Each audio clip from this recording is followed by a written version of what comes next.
which, as it turns out, takes a lot longer than one might first expect, especially if you're like me and have no clue on how to manage your time efficiently. What started as a fun but ambitious idea to play all 20 games in this convenient Annapurna bundle on Steam has turned into a 7-month-long escapade filled with self-doubt, incredible experiences, and overall, a video I'm very excited to share with you. So I invite you to get comfy, grab your favorite U-Time snack. Mine, as I proof watch this entire video, is gonna be some of that Pillsbury Doughboy raw cookie dough. Do you know that that's safe to eat now? Because I remember it used to be like really not safe to eat, but I guess they fixed that and now it's like totally fine.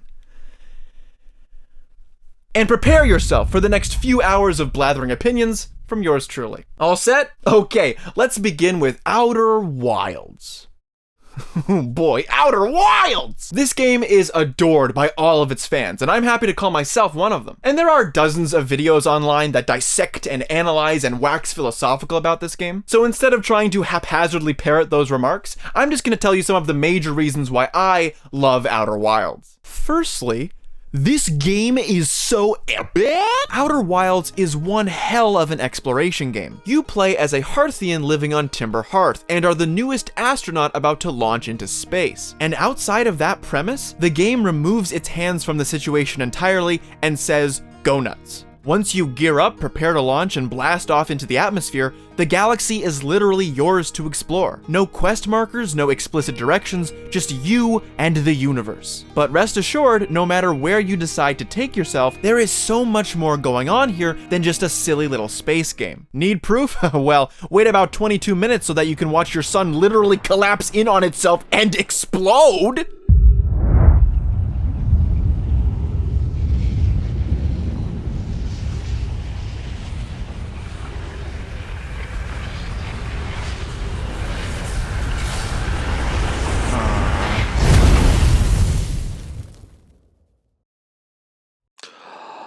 And prepare to see it many times over, because you're in a time loop, baby! There's so much more going on outside this anomaly, of course, but it acts as one of the pillars founding your desires to uncover the secrets within your solar system. And furthermore, it will lead you down an intricate path, revealing the journey of an entire race that dared to explore the universe long before you were even born. And I love it! These planets, each with their own unique atmospheres and weather systems and captivating secrets, have so much more going on beneath their surfaces that this scrupulously curated galaxy is brimming with discoveries for you to make. I really don't know how to phrase it, but I love how this game lets you take your own path in uncovering all that it has to offer. The story of the Nomai is sprinkled throughout the galaxy and told in such a way that no matter where you begin, it's the perfect place to start. Everything is told through these ancient texts you have to translate, basically representing an alien form of SMS. Because these little lore nuggets take the form of these brief conversations, they're all interconnected to one central story that you get to figure out piece by piece. It's like a jigsaw puzzle. Everything is static and only you can piece it all together. And that is why it's so much fun to explore Outer Wilds. Everywhere you go fills in some blank in the story, and can simultaneously illuminate all the wonders of your universe that were previously just secrets beneath the veneer of your solar system. It is free roaming to a fine-tuned extent. Everything is discoverable, nothing is forced on you. It's brilliant game design that gives the player ultimate control over how the story unfolds, and playing it was like no other video game experience I've ever played.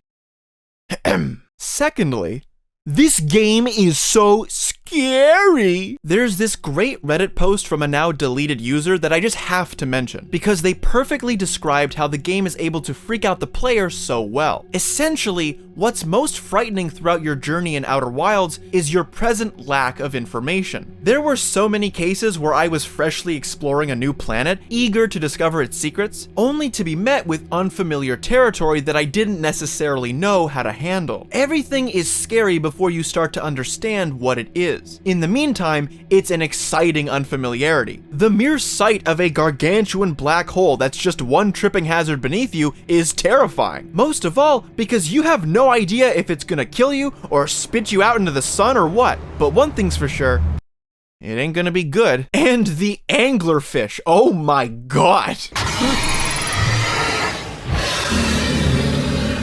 Aside from these petrifying beasts, there aren't really any other hostile creatures out to get you. Even they have their own mysteries about how they operate, yet it's always incredibly terrifying to meet them. No, I will not be shaking your hand, good day. Of course, it would be pretty goofy to forget another element that aids some of these spooky atmospheres in Outer Wilds. And this will segue wonderfully into my next point, which is, this game is so sounds good. Man, I really peaked at the first one, didn't I? Andrew Pralow's score for this game, to put it simply, is iconic. That may sound like hyperbole, but I truly believe that so much about this game's emotional resonance is due to his soundtrack. When I'm peeking through a projection stone and I see ominous goat heads staring back at me, the part that sticks with me the most is the haunting choir that greets me.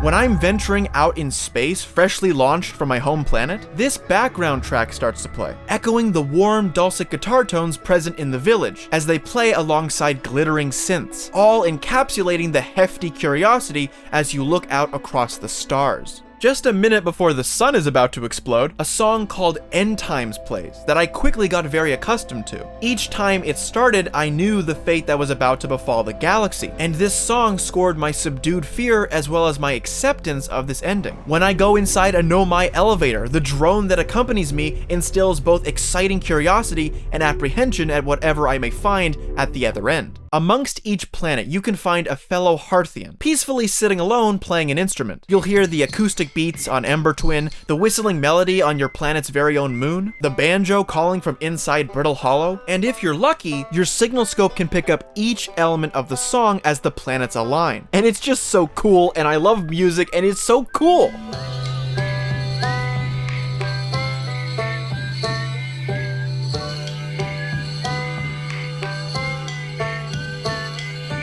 When I say this soundtrack is iconic to Outer Wilds, I say so meaning that every instance of music used in this game feels locked in with the world I'm exploring. Never did it feel disjointed or separated from what I was experiencing. Every time the music kicked in, it was always appropriate, and I was never conscious of when exactly it started or when it finished. It was always there when it needed to be, existing alongside the environments I would explore. There's a fantastic YouTube video that delves much deeper into the music and its composer that I would strongly recommend you check out. It goes into the genre of Midwest emo, and I found the whole video to heighten my appreciation for the music within this game.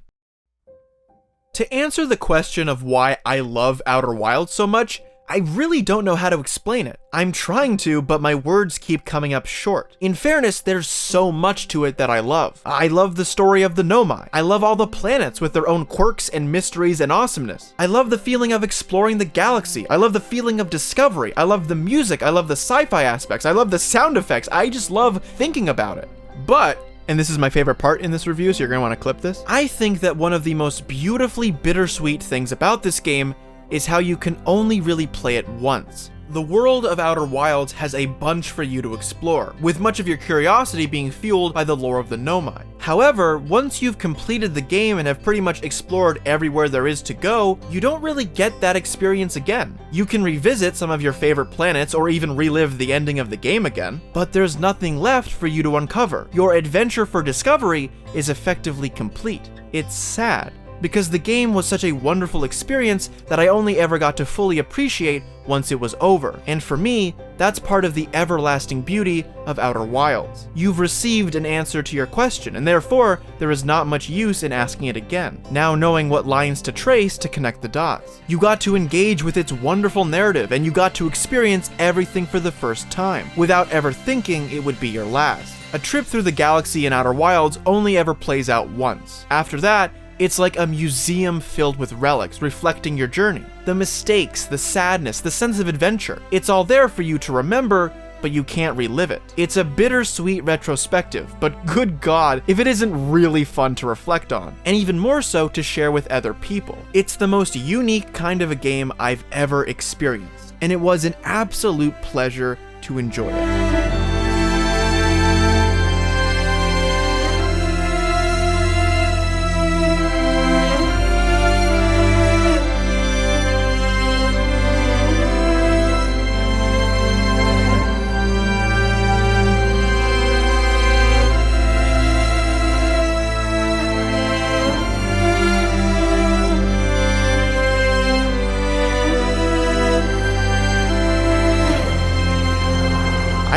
know what else I can say. You'll just have to play it for yourself.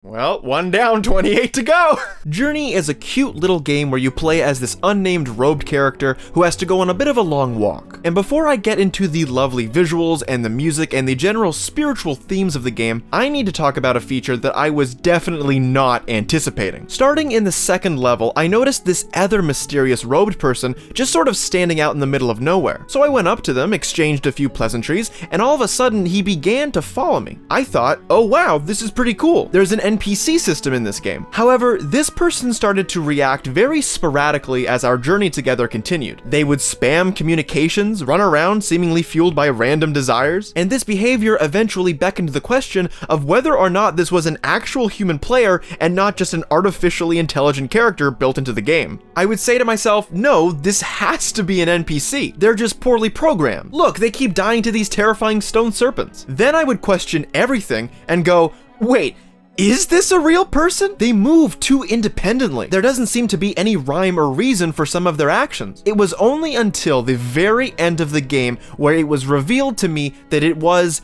in fact, a real person that was playing with me throughout the entire game. And that kind of blew my mind a bit, especially since I was expecting just a single player campaign. This is where one of Journey's core concepts comes into play. The main motivator of the game is wanting to reach this glowing mountain peak far off in the distance, and you have to traverse many gorgeous and at times scary environments along your way. However, this game is very much more about the journey rather than the destination. Who would have thought? And this multiplayer experience exemplifies this. Even though I was never totally sure it was a real person or not, I still found myself waiting up for them if I wandered too far ahead. Every time I went off the beaten path searching for one of these mystical jiggies from Banjo-Kazooie, I'd always want to keep an eye out for my buddy, curious as to what they were up to. I laughed every time they got spotted by the spooky fishy thingies and got worried whenever they were snatched up by the beasts, then felt relief after seeing them safe and sound. It was a very interesting emotional experience, and perusing the Wikipedia for this game after I finished it gave me a lot more insight into the intentions behind these interactions. The game company behind the development of Journey is called, no joke, That Game Company, and they've even made another game within this Annapurna bundle that we'll see later on. What's most noteworthy in my opinion is their philosophy when designing their games, because their process starts with what emotions and feelings they want to invoke in the player, rather than what game mechanics or structures they want to utilize. The company's co-founder Genova Chen has said that he feels too young to make a game with a strong message, and so designs their games to avoid overt meanings. Journey's intentions are to engage the player with emotions rather than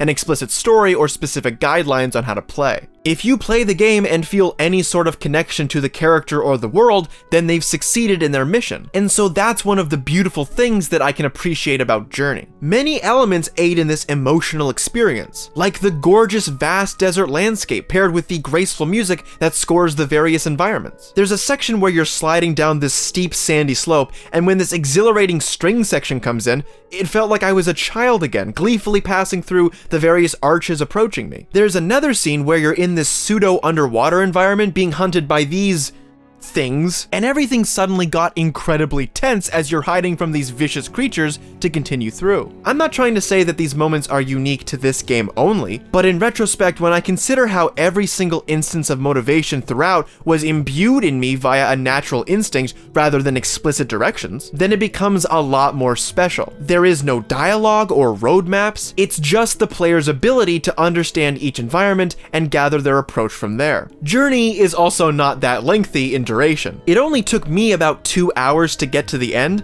but in reading reviews of other people's experiences, it was clear to me that this was a game that's meant to be enjoyed at a much slower pace. You're meant to really soak in the environment, treasure the time spent with the other players that you meet along your way. Heck, there's even an achievement for returning to the game after having a week-long break. It's something that I will admit is very admirable about the game's intentions. However, I couldn't help but feel a bit bummed out when I read many reviews after completing the game, and felt as though I didn't get as much out of it as other people did. There are reviews where people revere this game as something life-changing. Many simply adore its minimalism and dictate how visceral their experience was. It was lovely to see just how many people were touched by what this game set out to do, but unfortunately, I don't share those same sentiments. The game was a visually stunning 2-hour experience with a rich score and calming ambiance, and told you so much without using a single word, but I never felt anything beyond that. It wasn't some grand spiritual experience that changed the way I felt or acted, and it certainly didn't affect me the same as many other players. It was just a game to me. But I'm not too heartbroken by that conclusion, because even though I had less of an impactful experience than others, I still think it was very good, and I feel it accomplished what it set out to do. And I'd like to thank C_1136 for being my sole companion throughout my entire journey.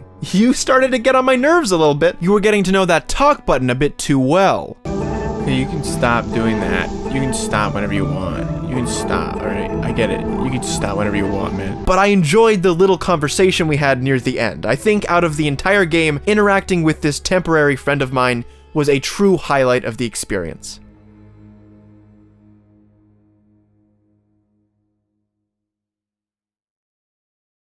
The Pathless was one of the few from this list that I was extremely excited to play from the outset, and not only because of the blatant comparisons to Breath of the Wild, my favorite game of all time. Although I can't think of another reason at the moment. Upon playing it, I was incredibly overjoyed to learn that it's also a freaking amazing game that stands out on its own. I mean, look at this game! The Pathless caters to a ton of my natural aesthetic interests. You've got a beautiful use of color with the blue tones in the gray sky contrasting the green of the landscape and the red of the hunter. There is an eclectic mix of cultures that inspire the architectural ruins scattered across the land. And listen, I hate the summer. I hate the heat. Make it go away. So I am simply head over heels for a beautiful cloudy day. You know, I'm like a Drake meme. And just look at how this game perfectly caters to this affection of mine. You see the clouds looming overhead, heavily textured with darker spots sewn across the sky. I also love how a good cloudy day can highlight special hues in the landscape. The green becomes much richer in the grass and the trees, the same going for the red talisman as well. This game just looks so freaking good. You also employ the help of an eagle that you can actually pet, and oh my god, this is the best use of petting any animal I have ever seen in a video game ever. I mean, are you seeing this? Ahem. Excuse me. I got a bit carried away there. I wouldn't want to overhype this 10 out of 10 masterpiece. All right, I'll calm down for a moment. Let's just talk about the game. The Pathless features a very simple story. You are the hunter who visits this land that has been cursed by someone named the Godslayer, and it's your job to free all 4 children of Mother Eagle who have been corrupted by said curse, and make your way to the fiery plateau above to defeat him. It's very simple, routine, by the books. One of the core aspects of gameplay that I have to applaud in the Pathless is its traversal mechanic. You have this lush and expansive open world to explore, and to travel you shoot your arrows at these talisman to fill up your dash meter, and oh boy, look at her go! The movement is incredibly fluid. You rarely have obstacles in your way that could impede your speed, and the auto lock-on feature to the nearest talisman makes shooting them feel naturally effortless with just enough complexity to keep you engaged. My goodness, it was so much fun just exploring this land. Eventually you get stronger talisman that make you go faster, and blue talisman that make you boost higher into the air, and I mustn't forget how smooth it is whilst gliding through the air via your pet eagle friend. I also love the intimate moments you share with them as you wipe away its fear. You can go sicko mode and just keep patting them to find their sweet spot. Oh my god, look at that, isn't he just so cute? You go.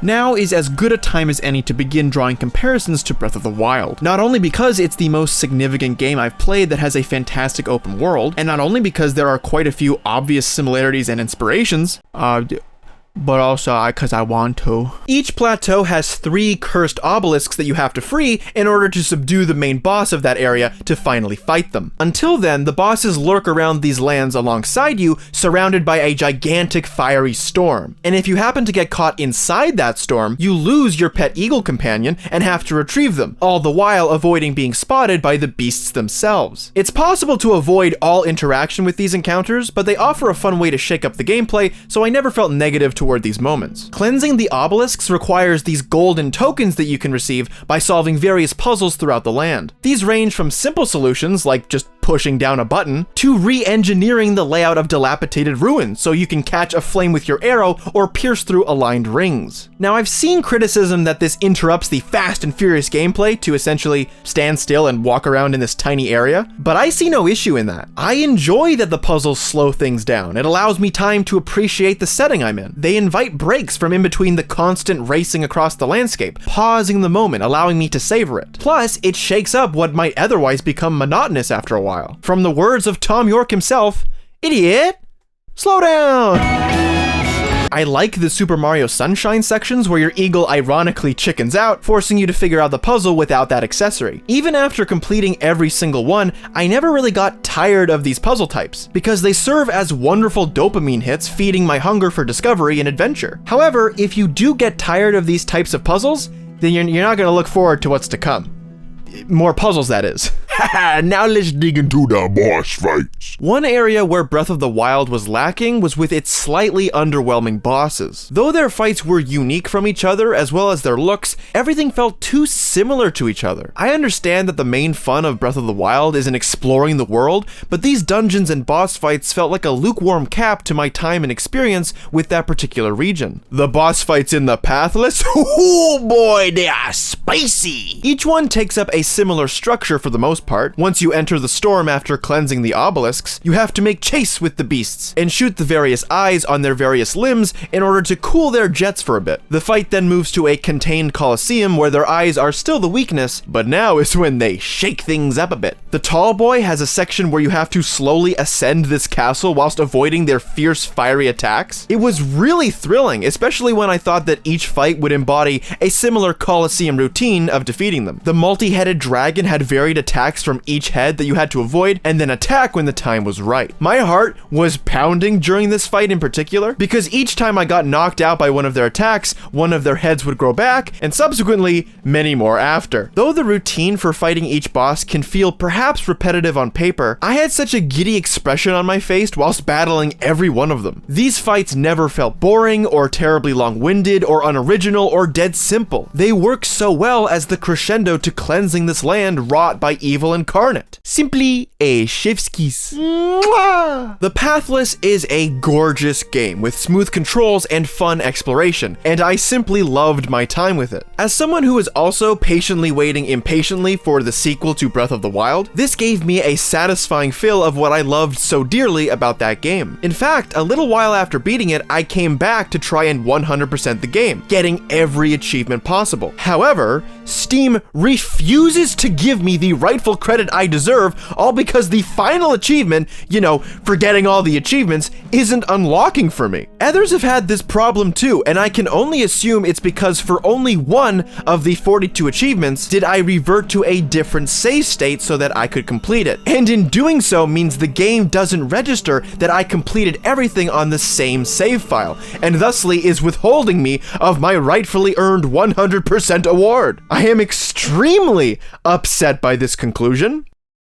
But the game was still fun. What Remains of Edith Finch had previously existed in my mind as a misnomer, regarding it as the trendsetter for the term walking simulator. I was fully ready to go into this game expecting the only player input to be pushing forward on the joystick for 3 hours. However, my ill-conceived preconceptions of the game were radically shattered by what ended up being a very fun, grim, and overall absorbing story. The game follows Edith Finch, revisiting her childhood home that she hasn't seen for many years, with only a single key in her inventory that was given by her mother, ushering her to discover their family's mysterious history for herself. The entire game's narration is written out across the various environments you explore, the monologue of the titular Edith Finch literally being spelled out and mapped to objects within the world, present almost as a tour guide as you uncover the story. Now, the premise of this game kept hooking me as I went along. You're teased with the idea that there's this curse that has affected the Finch family for generations, and the stories of each relative echo odd and even downright somber tales. You see, everyone within your family tree, besides Edith,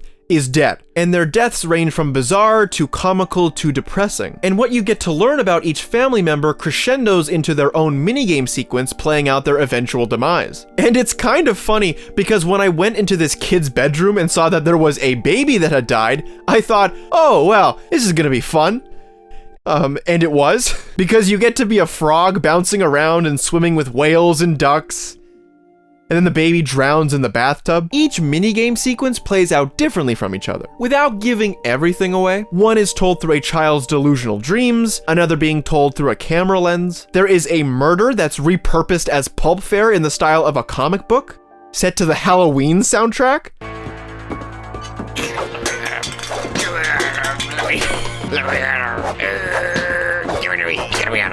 I'm gonna get whoever this killer is.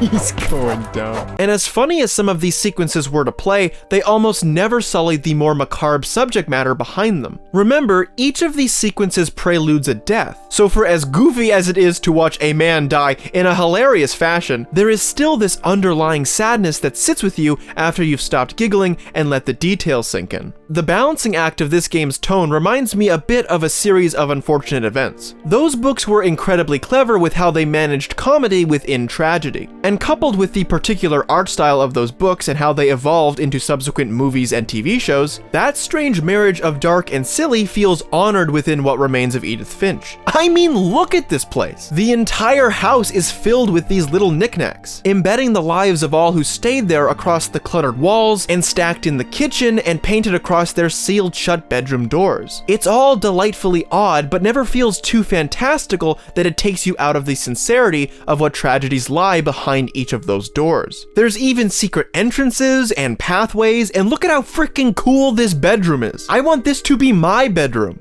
even if it means, I might get murdered in it someday. I returned, saw the hook man, and Mandor and Hookardor. was speechless. The still air inside the house as dour winds swirl off from the shore accentuate the cluttered loneliness of the interior. The dust washing through the warm evening sunshine as it casts its glow onto an elegantly painted but mysteriously sealed door. Each bedroom, distinctly marked by their previous occupants' personalities, breathes so much charm and character to your lonely journey ascending every level of the house. It's exotic in its presentation, and every step forward welcomes new discoveries. The game's story is something that I feel sticks with me more simply because I love a good sad story. I mean, give me a sad family backstory any day and I will eat that up like syrup and pancakes. Every story feels well connected with the previous, leading the tree sketched in your notebook to be gradually filled out as you experience each one of them. The wicked history of the Finch family never rests, even as generations pass. It's all pretty much sad, but the game was fun. I enjoyed spectating the history of this family, saddened by their misfortune, but ever intrigued at how things turned out as they did. It's a wonderful narrative to sink into. I liked it a lot, certainly more than I was expecting when I first thought it would be just a walking simulator. Its oddities, its strangeness, its sorrow, all of it beautifully painted in this short but memorable experience.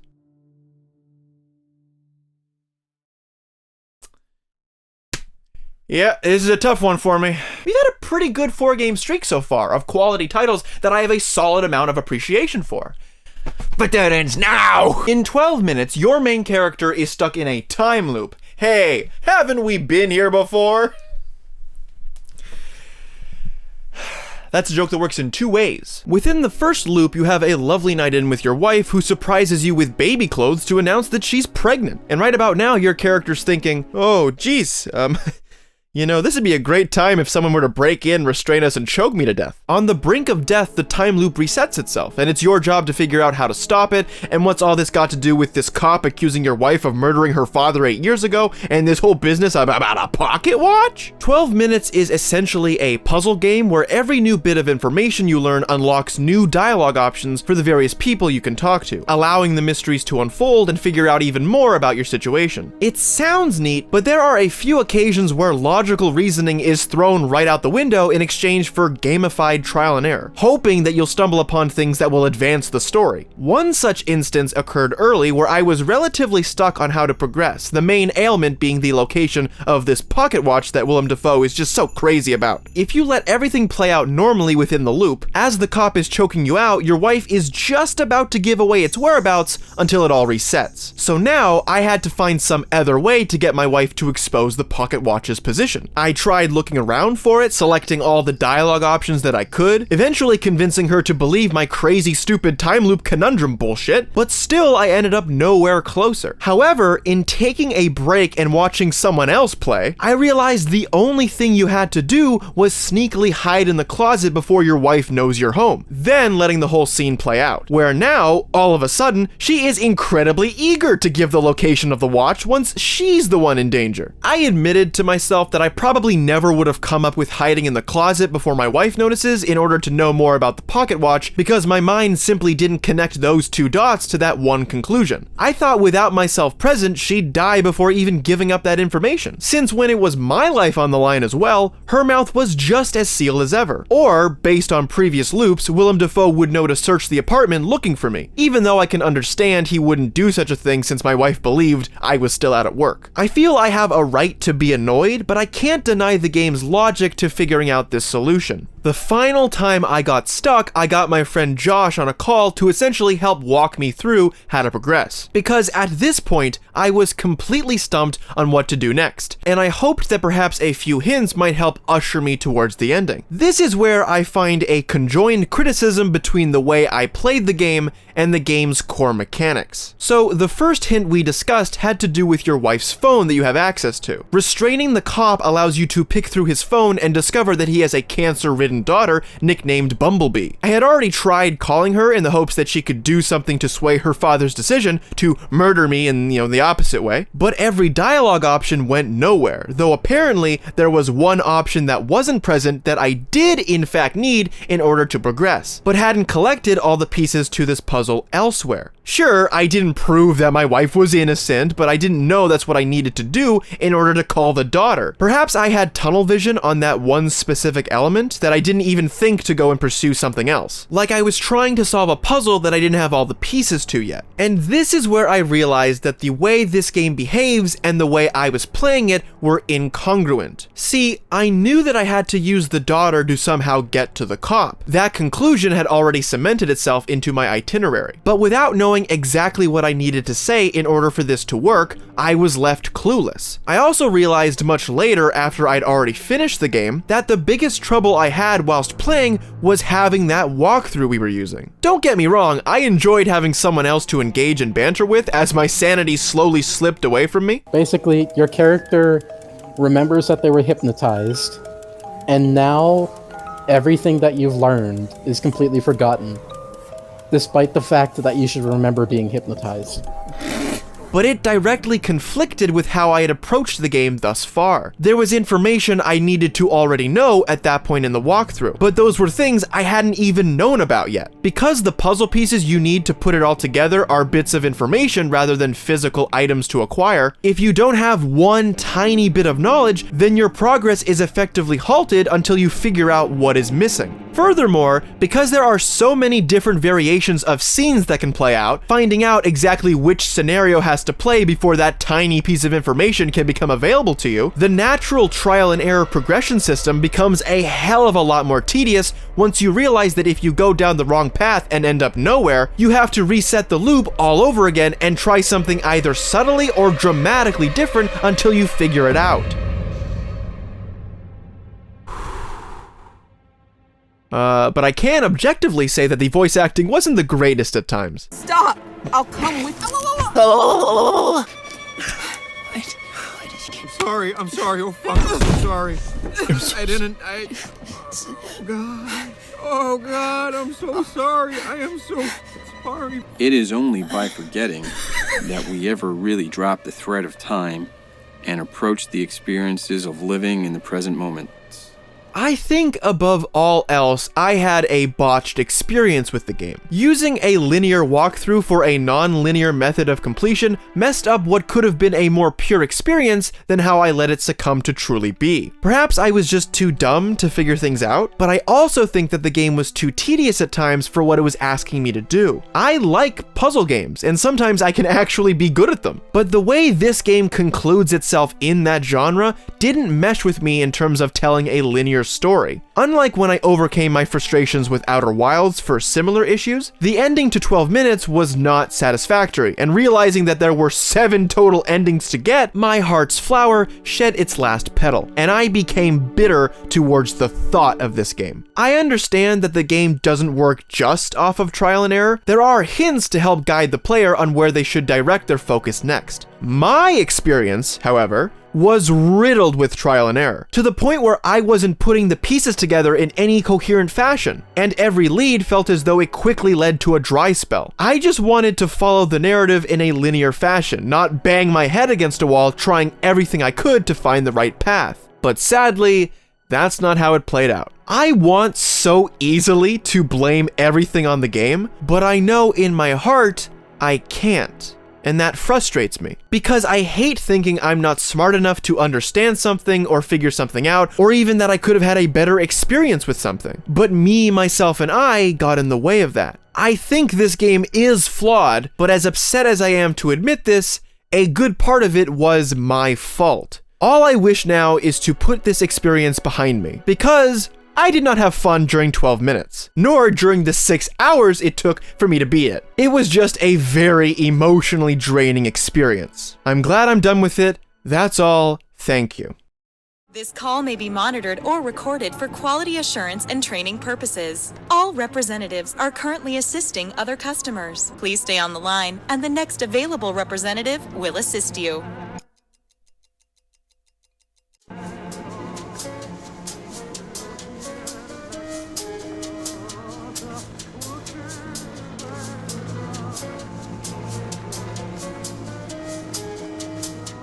Well, let's just hope Artful Escape is fucking banging. Yes, the Artful Escape was very banging, my mans.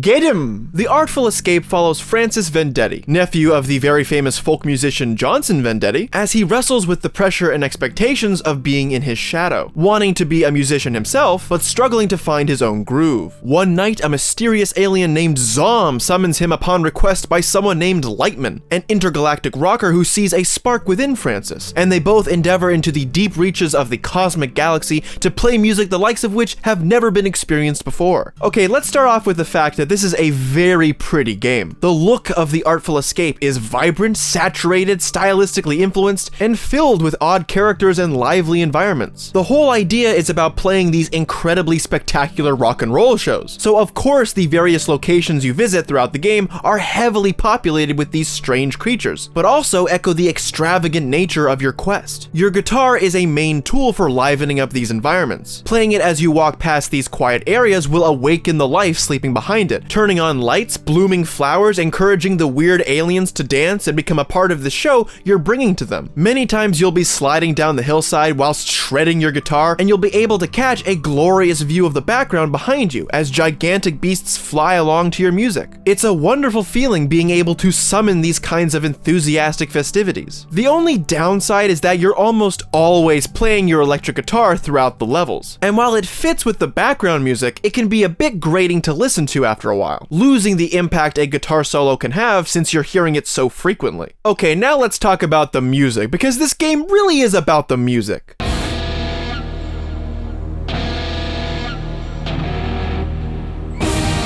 A lot of the soundtrack feels incredibly epic to reflect the magnitude of your journey. You are an intergalactic guitar-shredding musician, bringing this electric fervor to your rapidly growing cosmic fan base. And when you're enraptured with the awe of it all, the music's best attributes accompany this spectacle. As you're riding through the sky, your guitar playing will dance off these epic synthesizers and brass horns, fueling this intensity. There are also less grandiose, more subdued tracks, like the funk playing in the tight-knit parties you can visit, or even when the game is because at its pivotal emotional moments, you're surrounded by these echoing choirs and synth soundscapes. The Artful Escape's main attribute, coupled with the visuals, is the music, and so it's constantly molding and shaping itself to match every moment. The gameplay is perhaps the most underwhelming of these central dynamics. You essentially play Simon Says whenever called upon, with each button strumming your guitar and jamming with whomever you've come to impress. It's fun and exciting in the moment, but it's nothing that I got incredibly excited for whenever those sequences came up. They're like fun mini-games before they unleash their most passionate potential during the final stage. I feel it's important to note why a lot of these elements work so well. Johnny Galvatron of the Australian band The Galvatrons helped create the studio Beethoven and Dinosaur, with The Artful Escape as their debut game. It's a game with a bunch of cited influences, with the central journey of Francis Vendetti inspired in the vein of David Bowie's characters he would play over the years, like Ziggy Stardust. It's a game about struggling to find who you truly are, amongst the sea of doubts debating who others think you should be. It's something that I find a bit of myself echoed in as well, and I always appreciate it when in any of the games I've played so far,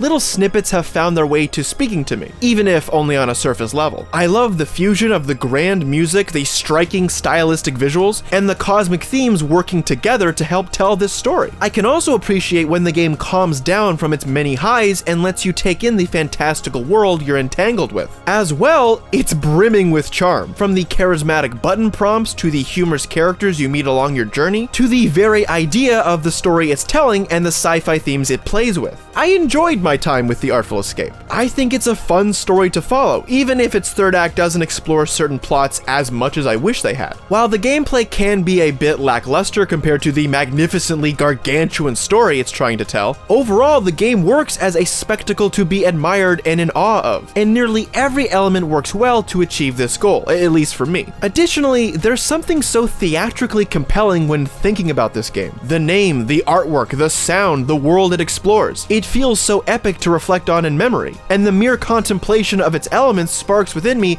this enticing wonder. The Artful Escape. It sounds like a heist and feels like an odyssey. It's a heartfelt game bleeding with extravagance and infused with Technicolor style, and for my time with it, it was something I enjoyed, but sadly was not as infatuated with as I might have hoped for. But it's good, thank you. It was good, thank you. It was good. Last Stop creates an interesting dialogue in my mind about when a game is so linear and restrictive in its interactivity that it might as well be a TV show. This is something I would often think about during the game, especially whenever I got to actually interact with it. There would be a brief moment where I got to control my character in the scene, but only for a second or two before it switched back into a cutscene. It made me wonder why they even gave me playability in the first place if it mainly acted as a 1-second interval inside a larger cutscene. The dialogue as well at times felt very restrictive, meaning out of the 3 options you usually get to respond in a situation, 2 of them typically link to the same line of dialogue. It's also interesting to note that the labels for these dialogue options are examples of what the character is thinking and are not quite representative of what they'll end up saying when you select it. In Last Stop, the game pulls a GTA 5 and gives you 3 individual protagonists to play as. Donna's a teenager whose friends find and capture a handsome man. Marge!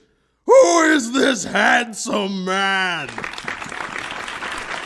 Right back at you. Who's got super cool glowy eyes and powers. I don't know, you figure it out. Mina is a government operative working a top secret job as she juggles her family affairs and also an actual affair. And lastly, John is a father to Molly, who ends up mysteriously swapping bodies with his streamer neighbor Jack. Look, here's him playing What Remains of Edith Finch. Oh, he's gonna have a fun time learning that this character's head is gonna be sliced off his body. Each chapter takes roughly about 20 minutes to complete, with a total of 6 chapters per character, plus a final one to tie everything together. This works well to keep every character's storylines fresh in your memory, though personally, I didn't really care about the storylines all that much. This in part goes back to the restrictive nature of the dialogue options. Certain characters you play as may have different feelings to a situation than you do, but every single option you can choose from reflect their point of view and not the player's. For example, Donna's mother is obviously ill. I mean, anyone can see this from a mile away. Yet Donna barely even bats an eye when her sister finally tells her that their mother is very sick, she still neglects to treat the issue with any sort of sincerity. It's weird when, as the player, you can so clearly understand the severity of the situation, yet you have to choose from 3 different options, all of which express the character's blind negligence towards the issue. In Mina's case, she has a continuous downward spiral with her husband as she's constantly late to come home and spend dinner with her family or go to a parent-teacher meeting. As her husband rightfully gets more and more agitated towards this shifty behavior, and I'll remind you again that she's secretly having an affair, Mina becomes defensively vitriolic towards him, and thusly all of the options we can choose from mirror those feelings. It just creates a weird dissonance between myself and the character when I have no say in how a conversation can really go, and instead must feed lines to progress this linear sequence. It's even stranger when you weigh how the game wants the player to interact with it, as you're given major choices at the very end of the game that impact the endings to each character. But along this road, you feel that you have no impact whatsoever on these situations leading up to that. Sure, this is nothing new in the realm of choose-your-own-adventure style story-driven games, but here it strikes a particular imbalance. But in terms of a linear story that you get to partially participate in, I'd say it was cute. Each story has their own individual degrees of intrigue and boredom that makes me appreciate that we can choose which character to play as next. Paper Dolls is fun and goofy in its tone and acts as the comedic relief C-plot. Domestic Affairs is a more serious espionage thriller mixed with family drama. Stranger Danger, being centered around teenagers skipping school to watch over this guy they bonked on the head and restrained in this abandoned swimming center, is both lighthearted and emotional when it wants to be, acting as a cool middle ground story between the other two in terms of subject matter and tone. There are a couple sequences that I thought were particularly goofy, and this is a bit of a spoiler. At some point when your mother is in the hospital, Donna is joined by her policewoman sister Emma to show her the man that she's been keeping prisoner. Along their way, she concocts a false story of how this situation happened, and I'm not sure if this is just because I chose to fess up or this was how the story would naturally unfold, but I ended up just admitting that it was a lie, and when you get there, she locks you up, but also he's mysteriously vanished. So there's this entire sequence that almost feels pointless. There's also an entire chapter of Mina's story where we're trying to figure out who left her this mysterious note threatening to expose her affair. And she's like, it must be this guy's daughter. But it's not. So it must be the drug dealer guy that she apprehended. But it's not. And in the last confrontation where this character Amy shows up and gets brutally killed in a hilarious shootout, Mina comes to the conclusion that she was the one who wrote the note, but without any real evidence or explanation to back that theory up. I mean, it's probably true, since in the next chapter we see that she's been spying on Mina and her family, but up until that point, I really have no idea as to how she naturally came to that conclusion. I mean, they've been competing for this higher position at their workplace, with Amy being more amateur and less experienced. But it seemed a bit far-fetched at the time to blame her for threatening to expose her affair. Maybe that's just me. It most likely is. The larger point being that this story didn't grip me a whole lot. The only reason why I played it was because it was in this bundle. So really, it's like I'm watching a show that I don't have much of an interest in because I'm obligated to watch it. It's a fine show, it's just not really for me. But you know you have to be 18 to buy a knife. What? You didn't know that? No, I didn't know that. No? Hey guys, this is Sayonara Wild Hearts, but you gotta give me a second because this is getting intense. Ooh, okay, alright. Hey, whoa, hold on. Ooh, stay calm. Oh, well, this ain't so bad. Damn it. Okay, easy peasy, that's what they say, right? That's the saying. Damn it. Okay, now I'm in the rhythm. Damn it. Hey, okay. Hold on, just a minute. Gee whiz, what the heck is even going on here? This is nice. What the hell is that? Okay, almost got it. Just one more time. This is a baby's game. Just one more time, please. I'm gonna do it. This is freaking impossible. I'm sorry. Gotcha. Oh, God. I overestimated that punch. No, don't. Oh, my God. That's so freaking cool. Sayonara Wild Hearts is an album that you can play like a video game. It's an action rhythm game where you play as a heartbroken woman transported into a stylistic neon-breathing world where you defeat various misfits who stole the harmony of the universe. And I think it's really good. It's a short game, only about an hour long, but it is exhilarating from start to finish, and the music alongside each level is vibrantly catchy. The developers did a superb job in curating each level to be paced perfectly with their corresponding song. If you die at any point, the respawn mechanic is very forgiving, and everything picks right back up the second where you left off. This happened to me a few times because this game can be really fast. Almost too fast, to the point where by the time my brain registers where I should move to, I've already missed my chance to collect most of the hearts that were on that path. But at that point, you are laser focused on your route, that getting a high score doesn't matter as much as losing yourself in the enjoyment of speedily traversing these colorful highways. The various levels impressed me with their creativity and thrilled me with their breakneck pace. Above all else, the electric flavor of excitement comes from playing alongside these delightful pop songs. Sayonara Wild Hearts pulls off an incredible feat with great gameplay that both aids in and is accelerated by a fantastic soundtrack. When you're motorcycling through the alleyways and busy streets of this pink-purple city landscape, the song Begin Again is playing full blast alongside you. The accentuated notes that play as you collect hearts throughout the level or complete timed button presses help increase the intensity of the music. When the song is about to break into the chorus, the ground literally breaks in front of you and you soar in between the parted pavement, gliding above an inferno below.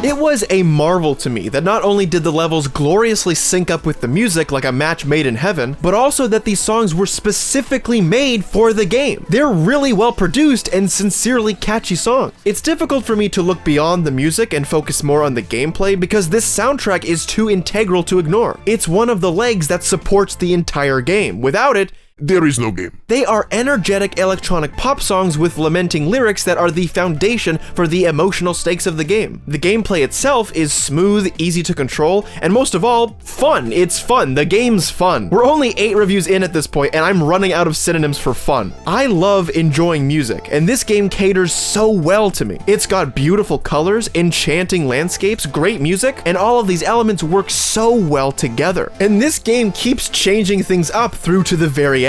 There's a digitized section where you play inside of a person's virtual headset and uses one of my favorite tracks off of the whole album.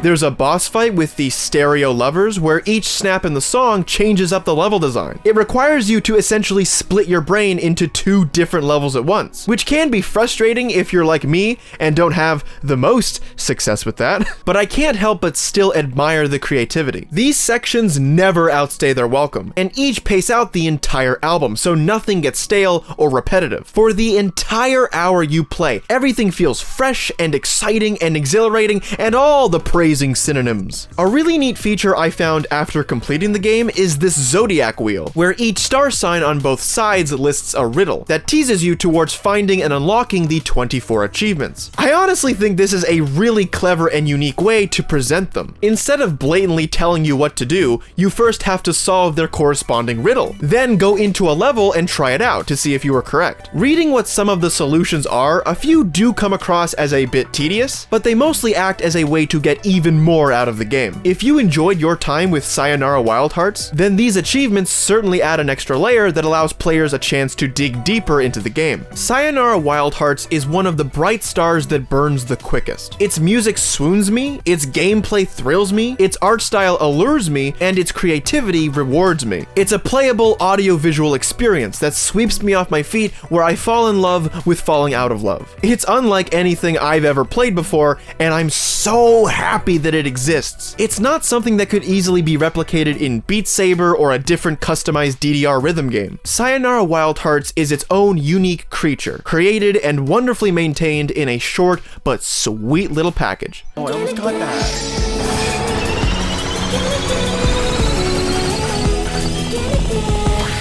Oh, that's gotta hurt. Bronze rank.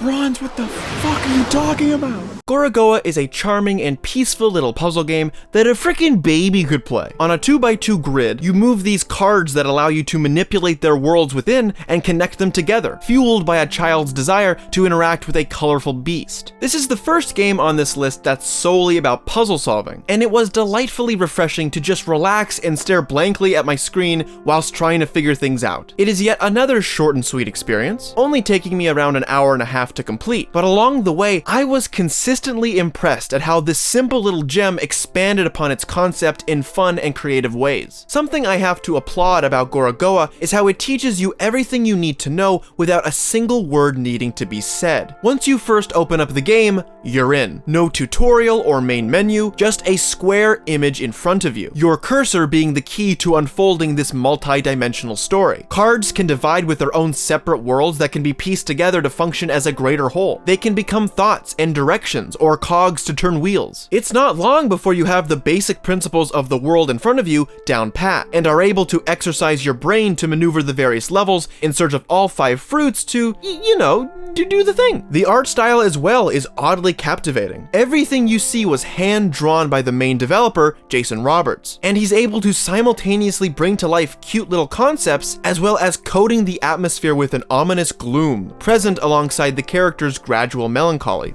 The music also adds a pensive backdrop to your contemplation. It's calming and relaxing, if not slightly haunting the game with this impalpable sense of dread. On the soundtrack, many of the songs go on for 6+ minutes, which I'm thankful for because it allows the music to freely wander about, never distracting you from your focus. Also, it won't annoy you like if they were shorter tracks looping over and over and over again. It's the perfect music for this type of game as well, complementing the atmosphere of the art style. Gorogoa is a beautifully drawn puzzle game with charming creativity and a distinct atmosphere. I loved just having an afternoon to dig myself into puzzles while simultaneously digesting its story. Once again, it's short and sweet, just like the Wikipedia article said. I want to give Memoir Blue the benefit of the doubt in thinking that it just wasn't for me, but I also feel that the story is quite shallow, and while there were enjoyable elements, they weren't enough to enhance the lukewarm narrative. The story goes that you are an Olympic swimmer with a lurking dissatisfaction that is explored through this surreal journey reflecting on the relationship with her mother. You venture through a series of surreal vignettes interacting with their environments to uncover the story. You see that her mother stole her away from an upsetting family life and raised her on her own. However, as the child takes an interest to swimming and aquatic life, the mother is unable to continuously be there for her as she's drowning in work to make ends meet. This, I guess, is the main conflict? As once she grows up and starts swimming professionally, she becomes more distant from her mother and the relationship becomes colder as they drift apart. There's all sorts of visual metaphors displaying how her persistent swimming doesn't fill the hole her mother left, and this negativity is ever present in her life as she grows up. The ending has her reflecting on their relationship, and, once again I'm guessing, realizes that her mother did love and care for her even though she couldn't be there all the time, and they lovingly embrace, some beautiful visuals symbolizing this resolve. And then credits? We've had a good stretch of games recently that have only taken about 1 to 2 hours to complete, which means that while my time with these games are fleeting, they need to pull off one hell of a show in order to make the most out of their short durations. Gorogoa did so, Sayonara Wild Hearts did magnificently. In the case of Memoir Blue, I felt it was too tepid and underwhelming for me to latch onto at all. I feel that the story being told is just too cut and dry without any significant depth to its narrative. The ending was the most surprising, as I was in disbelief that it was already over. The moment where I was supposed to be tearing up at the heartwarming display was instead occupied by confusion and disappointment as to how the bare-bones narrative had reached its conclusion. The central conflicts between the two are quite shallow and don't retain enough substance to truly dive into. This ending puts the punctuation on that statement by resolving the story in just as shallow of a fashion as the narrative was told. It was just a surprisingly flimsy story that doesn't carry enough substance to truly keep itself afloat. The music was touching, but mainly welcomed when I was losing interest with the game. The 2D animation blended well with the gorgeous 3D environments, and of course, look at how frickin' adorable this kid is. Look, I hate kids. I mean, we all know this at this point, but I might have to make an exception. For all this game provides visually and musically, they're only touch-ups to a mediocre story that failed to grab me even in its most tender moments, which is unfortunate. I don't mind these shorter experiences, but you have to pack a sweet little punch for me to truly begin to connect with it. A Memoir Blue provides too shallow of a story for how gorgeous the depths of its music and visuals can go. Did you spot all the water-related puns? Find them all to collect the hack writer at their center. That's me.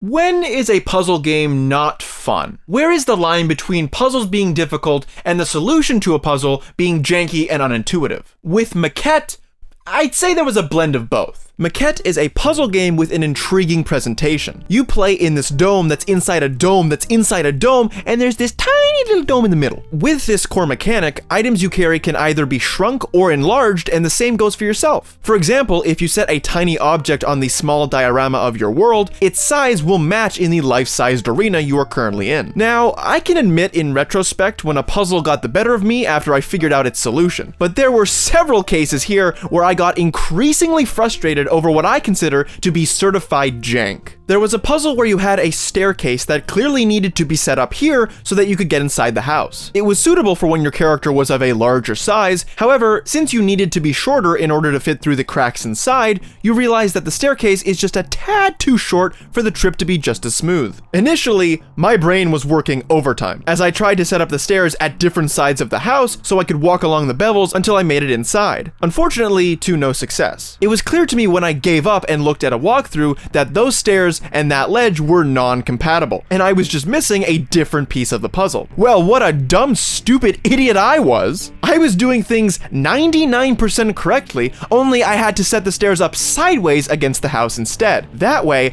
all I had to do was climb up the stairs, jump awkwardly onto the space between the bevels, then walk around onto the hand railing and make my way up from there. I'm sorry, but this is a bit of a stupid excuse for a puzzle. I didn't feel clever at all for finding this out. Instead, I had this cold bitterness wash over me. And funny enough, the guy I was first watching to help me figure this out skipped this puzzle entirely, so I don't feel completely like trash for not figuring it out. It feels like a janky way of solving this when there could have been a much smarter solution. I expect more from a puzzle game that already exercises such interesting concepts with its design, but unfortunately, they went for the jankier path. And another thing, it's strange that when jumping through the fence before the dreaded stair section, it limits you to the middle part of it. So when I tried to go on either side, I wasn't able to fit through. Which seems silly since I figured it out, yet I'm still being punished for going slightly off the beaten path. A good puzzle solution should be like a math equation. The game gives you a certain set of tools and mechanics that you become familiar with. Then a puzzle should come along that stumps the player as it takes those concepts and creates something different. As the player, you have to add up the things you know so far in order to figure out what you're missing,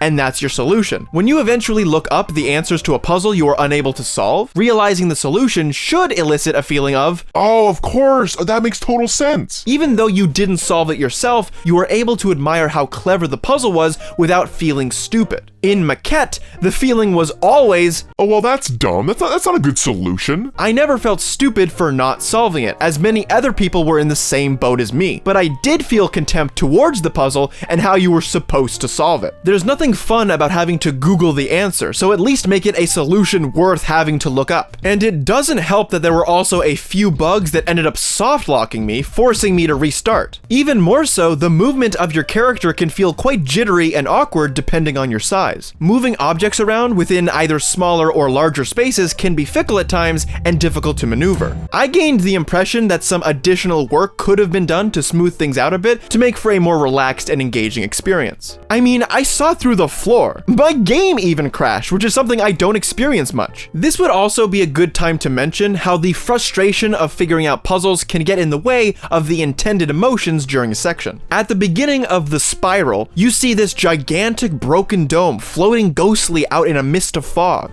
Does that work? Which actually gave me heavy dark bramble vibes. And all throughout the beginning of this section, I was in a haunting headspace that the ambience of the situation was aiding in. However, these dang puzzles constantly interrupt that mood. It really takes me out of the moment when I'm having to constantly rearrange the positions of these two buildings just so I can progress. I'm sure there's an interesting sweet spot that can be achieved in blending fun, straightforward puzzles and an emotionally intense storyline, but this game didn't reach it. I only ever got more angry and bitter as I was solving these puzzles, so much so that I had lost connection with the story and felt removed from the entire thing. Personally, if I hit a bump in the road when it comes to a puzzle game, that acts as the starting point for an almost inevitable spiral into negativity. If I keep getting stuck, and even more so if the solutions don't feel rewarding or satisfying, then I get consistently worn down, which grows a pit in my stomach that eventually disappears once the game is finished. This is the case with Maquette. I think it had a good set of puzzles with interesting solutions. However, the frequent back and forth running I had to do just to test out theories wore me down. I can acknowledge what they did well, but in its entirety, this puzzle game didn't fit its pieces together. Get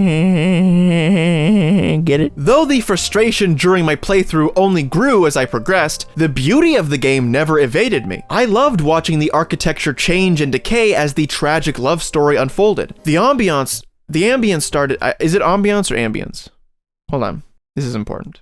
Because I've been saying it, I think I've been flip-flopping throughout this entire video. Ambience. Ambience. Ambience. Ambience. Okay, whatever. Through the frustration, where was I? The ambience started as bright and cheerful and warmly optimistic, then gradually began to change into something spookier and ominous, with naked trees and the infinity surrounding you growing colder and foggier. The story is told through the conversations between two disembodied voices, and I felt both actors did a fine job at bringing this charismatic relationship to life. Also, the idea of sharing a sketchbook is just so adorable. Oh my gosh, it's so romantic. I hope things only get better from here. Oh. To answer my question from the top, I think a puzzle game stops being fun when out of all the tools and mechanics presented, their solutions don't align with what's been taught to you by that point. Obviously, as things progress, puzzles will demand more out-of-the-box thinking, but they should exist as ones that reward the player for figuring it out and should conform with previous solutions. Pulling a janky stunt like with the stairs doesn't feel like I'm thinking out of the box, or that the tools given to me were sufficient enough. It feels like a speedrun glitch rather than anything intentional. Of course, my feelings on this could just be down to bitterness at how these puzzles became less fun the more I felt the need to look up the solutions. But I do stand by them. I believe that if a puzzle solution strays from a discernible set of steps and leans into something out of its element, then that isn't fun and doesn't lead to a rewarding experience. And that pretty much sums up my mixed experience with Maquette. F this S. The S stands for puzzle.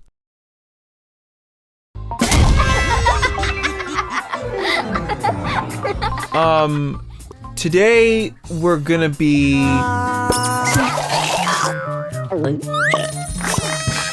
talking about Wattam. From the makers of Katamari Damacy, comes a new IP where you about shapes that laugh and you make friends and you bring the world back together. This is a tough one to explain. Okay, this whole game is kind of like a fever dream. With Katamari Damacy, there was always a clear goal with very little subtext. You were an alien boy whose dad drunkenly obliterated all the stars in the galaxy, and it was up to you to roll everything up into a ball to make new ones. Easy peasy, very Japanesey. Wattam takes a bit more of a laid-back approach, where all you really need to worry about is shaking hands with things and making things that are crying. Stop that! The story, though, is somewhat similar. Beginning as the mayor, you are tasked with slowly rebuilding your world by reconnecting with all of your animate object friends. There are a bajillion characters to meet. There's a triangle, there's a telephone, there's a squid, there's a mouth that eats fruits and turns it into poop which can be substituted as ice cream, and welcome back stone, welcome back tree, welcome back bowling alley, welcome back summer! There's very little dialogue, as most of it is just baby voices crying and laughing and giggling, and so that acts as the main Foley of the game. Well, that, and you have a bomb inside your hat that can detonate at any second. You can fly around. It's all very cute and fun, and occasionally there will be certain objects in need of certain services that certain other characters can help out with. The controls were a bit buggy at times. Sometimes it was tough to form a big circle, or a glitch so a character couldn't attach onto something for a mission. For the first couple hours, my mind was numbing to the constant noise and visual stimuli. Personally, this whole game was like sensory overload. There's all these bright colors everywhere, everything's laughing, everything is crying. It's completely cute chaos for being just a simple game about making friends. And then the last 5 minutes blew everything out of the water and reestablished the entire context of the game. So this is where we enter spoiler territory. It's not going to be something that ruins the game for you, but it is something that I need to talk about because it made such a huge impact on my experience. To summarize the story, your once happy and lively world was nearly destroyed by this anonymous evil entity. However, Mother Earth at the last second used her own bomb ability as a sacrifice, blowing away both the villain as well as everyone on the planet. Throughout the entire game, you're constantly making new friends and slowly reconnecting with everything you thought was lost forever. Towards the end, you all realize that in order to bring back Mother Earth, you all need to form a gigantic circle around this dome to bring her back. Just as you realize that you are one member short of making this happen, a new visitor arrives. The Moon, who is revealed to be the evil entity that tried to destroy your land all that time ago, and he comes requesting forgiveness. He tells us his story, once thinking power was everything, unable to understand everyone living happily together. After he was blown away, the feelings swollen up inside of him began to break away piece by piece, until he was left bare, floating alone in space. He knew he had no place belonging there after that, and hearing them all laughing and having fun, he felt so lonely.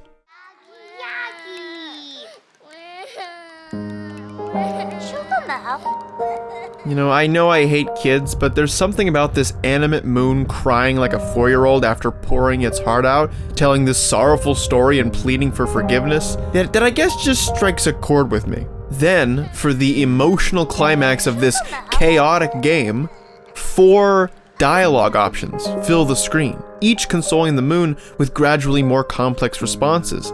And this honestly blew my mind. And these answers break through the constant sounds and colors and sensory overload to offer up a rare moment of quiet, as a soft piano melody plays in the background and the responses giving the most mature reflections this game has provided thus far.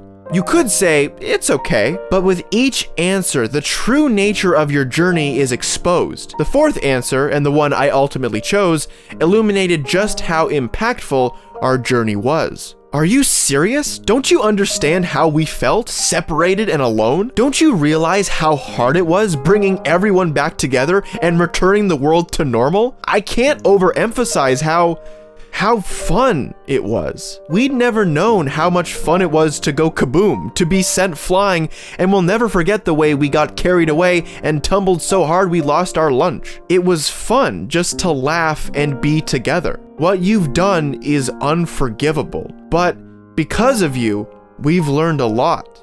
So thank you. I think there is such a genius in how childlike this game is and how goofy and silly it is that when they pull off this emotional ending, it hits so much harder purely because it breaks away from that infantile novelty and makes for us a genuinely pensive moment. It's all this chaos around you that you're constantly barraged with, and then they pull out this sad story of wanting power and losing everything only to ask for forgiveness. And each answer you can give gets more complex with each dissection, because they all open up the ideas and themes this game was exemplifying all along. It's a revelation moment, for me at least. And even though I knew there was going to be some circle dance of the universe towards the end, when the moon gets to join in and these colors are flying around you, bringing back to life Mother Earth, it was a real teary-eyed moment for me.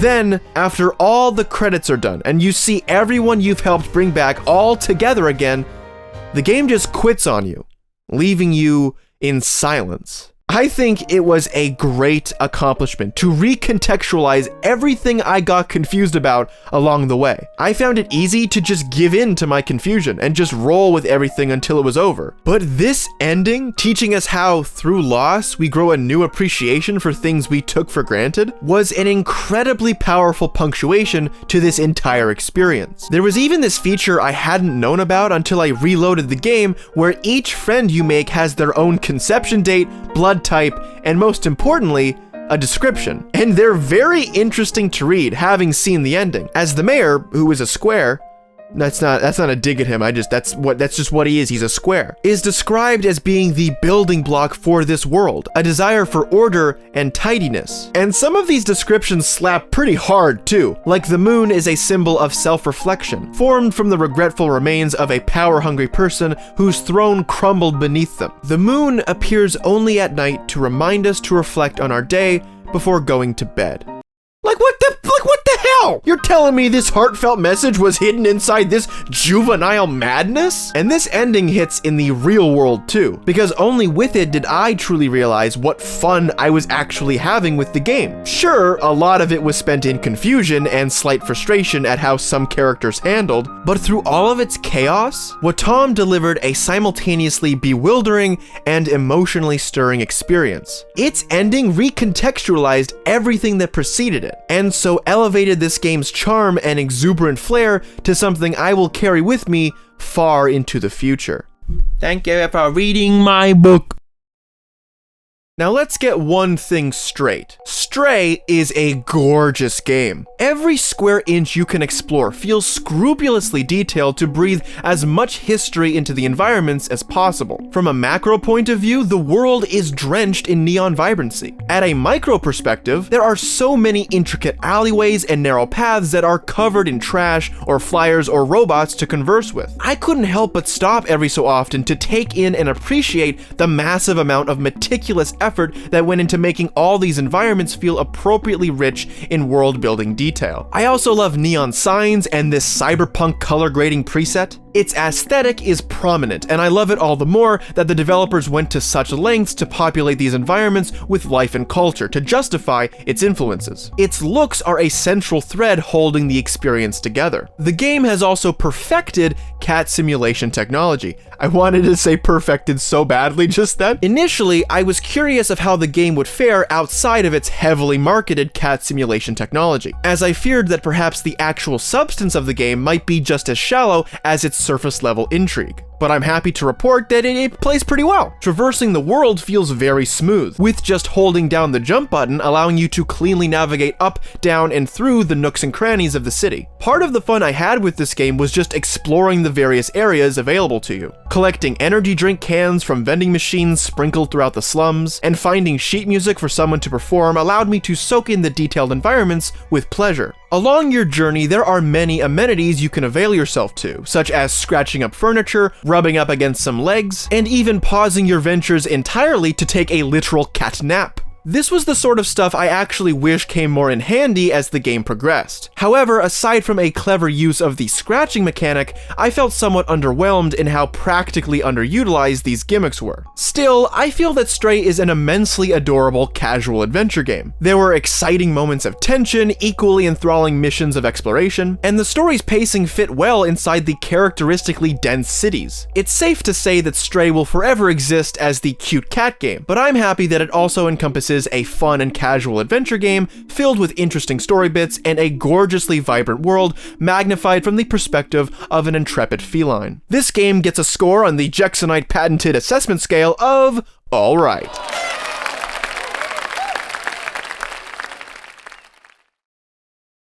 When I first started Ashen, I was quick to form scathing convictions about it. Throughout my sole hour of playing, I nitpicked so many little things that had answers or fixes to what troubles I was experiencing, but I was so heavily rooted in my opinions that it didn't matter. It's a Souls-like game, meaning that it's meant to be an intentionally more difficult experience. And because of this, I quickly resigned any potential advancement through it. I got up until the first boss, realized that it wouldn't be as easy as I would have liked, and then shelved the game for later on down this list. Now, as I'm wrapping up the final touches of this video, I picked it up again, now having significantly more games under my belt and a better trained mind for such skills. Now, I kind of see the appeal. Personally, I am more of a hack and slash kind of guy, meaning I love just going headfirst into battle and hoping I'm strong enough that I can just swing my weapon from side to side with little to no worry at all. However, Ashen is more of a dodge and roll kind of game, meaning that unless you are actually beefed as hell, which will take a very long time to achieve, you will have to be more mindful of your strategy and navigate each and every encounter carefully. This was my initial hurdle, as I wasn't ready to commit to challenging my preferred playstyle in favor of persevering through the game. Now that I've given the game more of my time and dedication, I've been able to more keenly get on board with the difficulty and got excited by the new challenges invited by the gameplay. Now that I have more positive things to say on it, let it be known that I still haven't finished it. But that doesn't mean I'm not uninterested in doing so in the future. This would be a great time to plug subscribing to the channel so you could be notified when I stream to see me play more, but it's not the right time yet. Ashen is a game about a bird that brings all the light, and that bird dies, and in doing so 3 bad people reign throughout this darkness, and we have to wake up the new bird that's born to bring new light. Look, I just skipped the dialogue. Even in my newfound appreciation for this game, I still don't give a about the story. You begin a base of operations in Vagrant's Rest, and slowly accrue some local folk to help build it into something homely. With each new addition come new things to purchase with your scoria, and this is where I started to actually get hyped about the game. Not only can you buy valuable upgrades to your weapons, but there is also a talisman system that can be added to with a variety of different stats applicable to varying playstyles. Before, I thought Ashen would be a fixed gauntlet without any wiggle room, but the promise of upgrades and buffs made the arduous journey that much more possible. Frankly, my favorite part about Ashen so far is that it feels possible. I don't want to jinx myself in case I do play more and end up eating my controller like it's the rotten flesh of the man who murdered my family, but once I beat the boss I initially had trouble with, the rush of achievement illuminated some of the fun that's meant to be had with games like this. Even though I did have like 10,000 scoria and I lost it all because I tried to avoid these 2 statue dudes, but instead they get aggroed no matter what and I ended up dying before I could even get the loot. Once you do upgrade your weapon and slash through the beginning enemies like nothing, that feeling blends in with my desired playstyle. I don't mind strategy, but at the same time, I have way more fun being able to hack my way through enemies like a beast. That desired feeling, however, is perhaps more fulfilling in this game, because you can only do that if you've appropriately built yourself up. And doing so means you've successfully faced many of the game's challenges, which in turn makes decimating beginning enemies all the more rewarding. Will I finish this game? I'll say I'd like to, but make no promises. I'm more than happy that I at least found some fun in Ashen, especially after how crudely formed my previous opinions were. If you like the Souls games, or perhaps you'd like to get into them, then Ashen presents an easier, but still trying form of that experience. And also, some of the enemies and bosses I've encountered so far are really cool. There's this creature that lurks in a cave trying to tease you by shaking a baby rattle, and then exposes itself as a poisonous spider monster that pukes acid on you. The first boss is one that dissolves the light from your lanterns, and so forces you to search through the darkness in order to find where they're hiding. It's little touches like this that stuck with me as far back as my initial time with it. Cool game, in my opinion, if not infuriating at times, but of course, by design.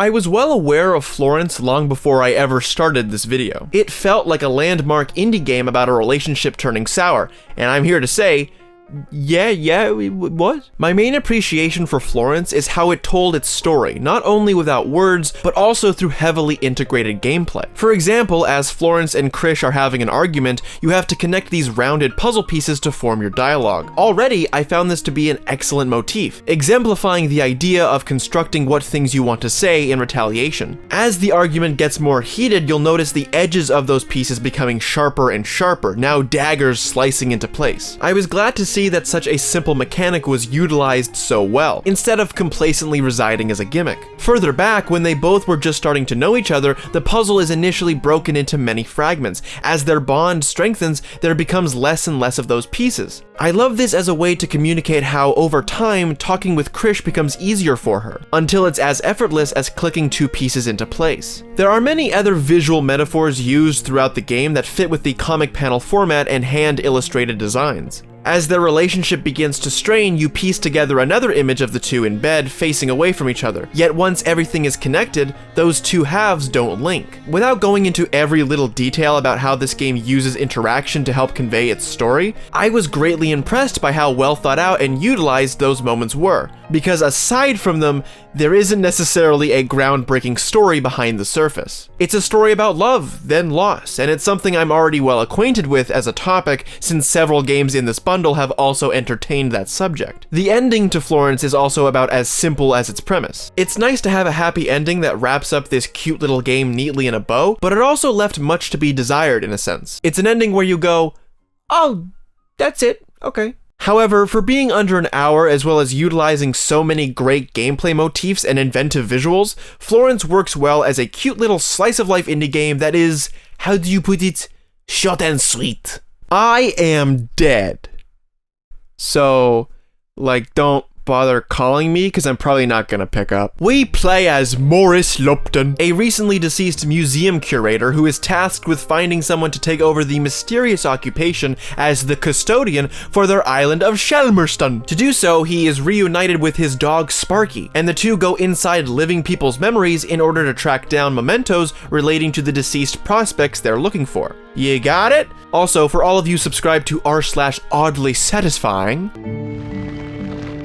ooh, there ain't nothing odd about this! That was just a bit for the video. It is quite strange. That's right, an ability unlocked by the dead grants access to slicing through certain physical objects. Even if it's not storyline specific, there are tons of cute gags and mysteries to find that incentivize you to putter about alongside the main objective. Additionally, there are these things called Grenkins. Grenkins? Grenkins? With the help of a metal detector, but instead for gaps in reality, you have to slice through a specific object at just the right angle to be able to exercise the Grenkin. This introduces a fun challenge in first figuring out which object you need to focus on, and then how to align yourself to match up with the image. It also introduces aggravation, as I felt I was damn near identical with the image, and yet the game wouldn't give it to me. Obviously, I wasn't bang on, or else I wouldn't be having this problem, but nevertheless, it was a bit of a pain. Aside from that, the main story is quite enjoyable. Since we don't get to talk to the other prospects in question until all of their mementos are found, we have to dive into living people's memories of them in order to understand who they are. Instead of coming straight from the source, we're learning about these spirits from other people's perception of them. And in doing so, you realize what effect they've had on those that made an impact on their lives. I think it's a really engaging way of painting the personality of these characters. Even more so with the picture tuning minigame that accompanies these memories. It's as simple as adjusting this slider to sync up an image, but it's a fun thing to do whilst listening to each passage of dialogue. Discovering what goodies rest inside 100-year-old geodes or freshly packed suitcases adds to the replayable charm. But the true joy of this game manifests itself whenever you find even the most mundane of mementos.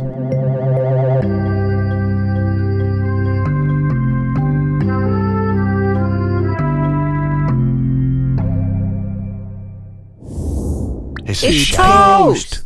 I was very keen to play the Unfinished Swan, keeping in mind how much I loved the studio's follow-up title, What Remains of Edith Finch. In this game, you play as a young orphan named Monroe, who awakes one night to see that a swan his late mother had painted has vanished into a magical land, and therefore ventures inside to chase after it. The central game mechanic revolves around a paintbrush you carry that suits different uses as the game goes on. Right off the bat, I was floored by this. You start in an abyss of white that only the black paint from your brush can give some depth to. Hallways, objects in the room, everything is revealed once you paint over it. And for as intriguing as this concept is, the game only really utilizes it for the first quarter. Eventually, your paint becomes water to feed growing vines, then as a tool to illuminate the darkness, then as a way to fashion blocks out of the ether. Throughout this game's 4 distinct sections, I found each repurposed use of the paintbrush to be delightfully invigorating. The game uses these tools effectively without ever overstaying their welcome. For as tightly designed each section of the game is,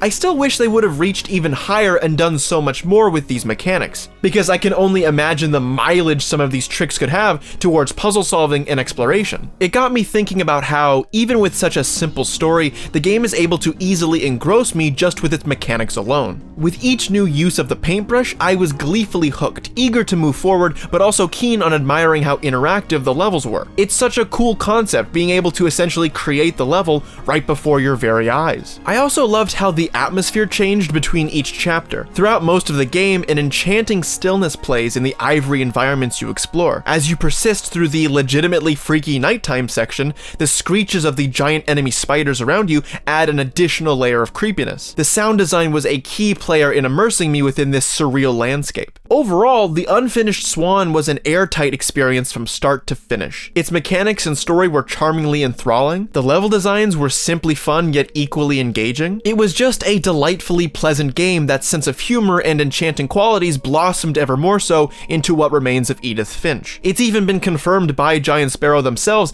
that the king in this game is Milton from What Remains of Edith Finch. Which I guess that's a sad fact. That's not really a fun fact, it's kind of a sad fact. I am just so pleased with how inventive this team is, with not only expanding their worlds, but also their creative approach to storytelling. I am most certainly looking forward to whatever project they come out with next. I'll be honest, I don't have a lot to say about this one, it's just a wonderful little game. Once again, it's short and sweet. In the same vein of Katamari Damacy, with its vibrant chaos of rolling every single thing into a giant ball, exists Donut County, a game where you operate a giant hole in the ground that devours everything in its path. Eventually, everyone in their community rests at the bottom of this hole and explains their story of how they ended up there. It's an incredibly satisfying game where you plop things down into your hole and it gets bigger so that you can consume more things, and it all escalates from there. The humor of the situation, as well as each character's stories and backgrounds, make for a lovingly crafted little adventure that's just a very wholesome time. I mean, I think it's pretty easy to decide whether or not you'll like it from the footage I'm showing right now. The game uses its mechanics well and evolves on the concept several times before the big finale. It's good. Buy it. I don't know what else to say. Look at this little raccoon, ain't he cute? He's cute, but he's a rascal.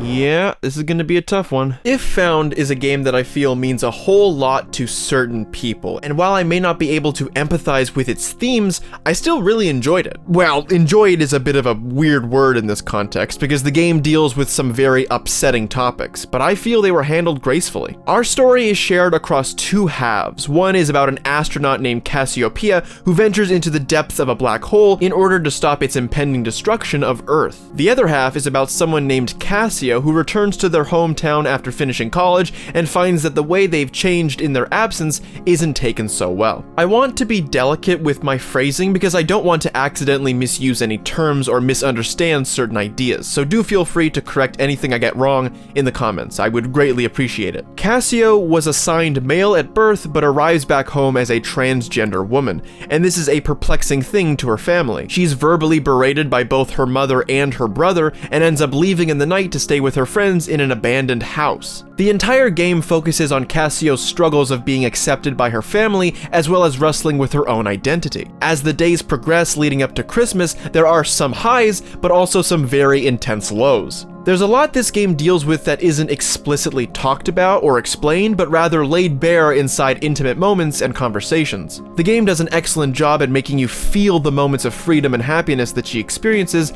and perhaps an even better job at illustrating her frustration, sadness, confusion, and futility. The game pulls no punches, and while I obviously can't speak on the accuracy or faithfulness of the feelings expressed, the story successfully got those emotions stirring within me. Now here's a spoiler warning, as I want to go into the ending and more or less run through the emotions I felt as it unfolded. A lot of bridges burned during the last week leading up to Christmas. Obviously, her mother isn't able to understand or accept Cassio's changes, doubly for her insensitive and contemptuous brother. However, after one of her friends declares love for Cassio that doesn't end up being reciprocated, that immediately strains their relationship, and this continues a rift between the entire group of friends. One of whom, Jack, grows the sharpest disdain for her. The days go on, the house becomes truly abandoned once more, and she feels that she has nowhere else to go. With nowhere left to turn, her only place of comfortable refuge is holding up inside the cold, derelict house. People come by to see if she's in there, only to berate her from the other side of the door. As she begins to starve, this climax reflects in the other half of the story. Cassiopeia has found what they need in order to prevent the disaster, and returns to Earth, reuniting with her only form of communication whilst out in space. This is where it gets a bit trippy, as they end up giving a sketch of an astronaut to who I believe to be Cassio. Eventually, Eventually, after all this turmoil leads to her basically starving in the cold, a warm embrace finally surprises her, ready to relieve this self-imposed torture. It's her mother, displaying for the first time a genuine, unconditional love for her child as she holds her tight and repeats, "Everything is okay." Now, two things. First, I feel that in response to every bridge burning, hiding away in a freezing cold house, getting by with no food, is a bit dramatic. She has a degree from university and a bright future ahead. I would hope that she could just as easily move somewhere else in the world and start completely fresh. However, for what it was a good metaphor for the internal feelings going on for Cassio, as she feels there is truly nowhere else she would feel more comfortable or be accepted. Second, I kind of hated this ending initially. The whole game, the mother and brother duo are merciless in their bitter distaste for Cassio's changes. However, like most things in this game, it's complicated. We see a letter from the mother shortly before she arrives that breaks away from the dear son motif she had been using to start with dear child, showing that there are cracks forming in her convictions as her love for her child triumphs over them. I felt a bit upset that Cassio so readily fit back in with her family and friends, as if the pain and suffering she endured was nothing short of traumatic. But just when you think the game is done and the credits have already rolled, a dense epilogue is made available to you, delving into different time periods and the subsequent diary entries about the various people in her life. It explores more deeply how her mother is slowly learning to understand and accept Cassio's choices. Her brother isn't as much of a total dickwad. We catch up with her old friends as they too have moved on and changed as a result. It's a much more appropriate ending than the one that precedes the credits. While perhaps a bit overdramatically harsh, the game was effective in conveying the kinds of personal consequences that come with such a huge change in one's life. Again, I can't relay the veracity of these depictions, but they made for one hell of an intense story. There were lots of motifs I enjoyed, the music was good, the characters were interesting. It's a heavy game, but it is well done in how it handles itself. I also appreciated the Irish dictionary at your side. This game is intensely Irish, and thankfully includes descriptions of the very many Irish terms used that I definitely would not have understood otherwise. Johnny, Johnny. Yes, Papa. Eating sugar. No, Papa.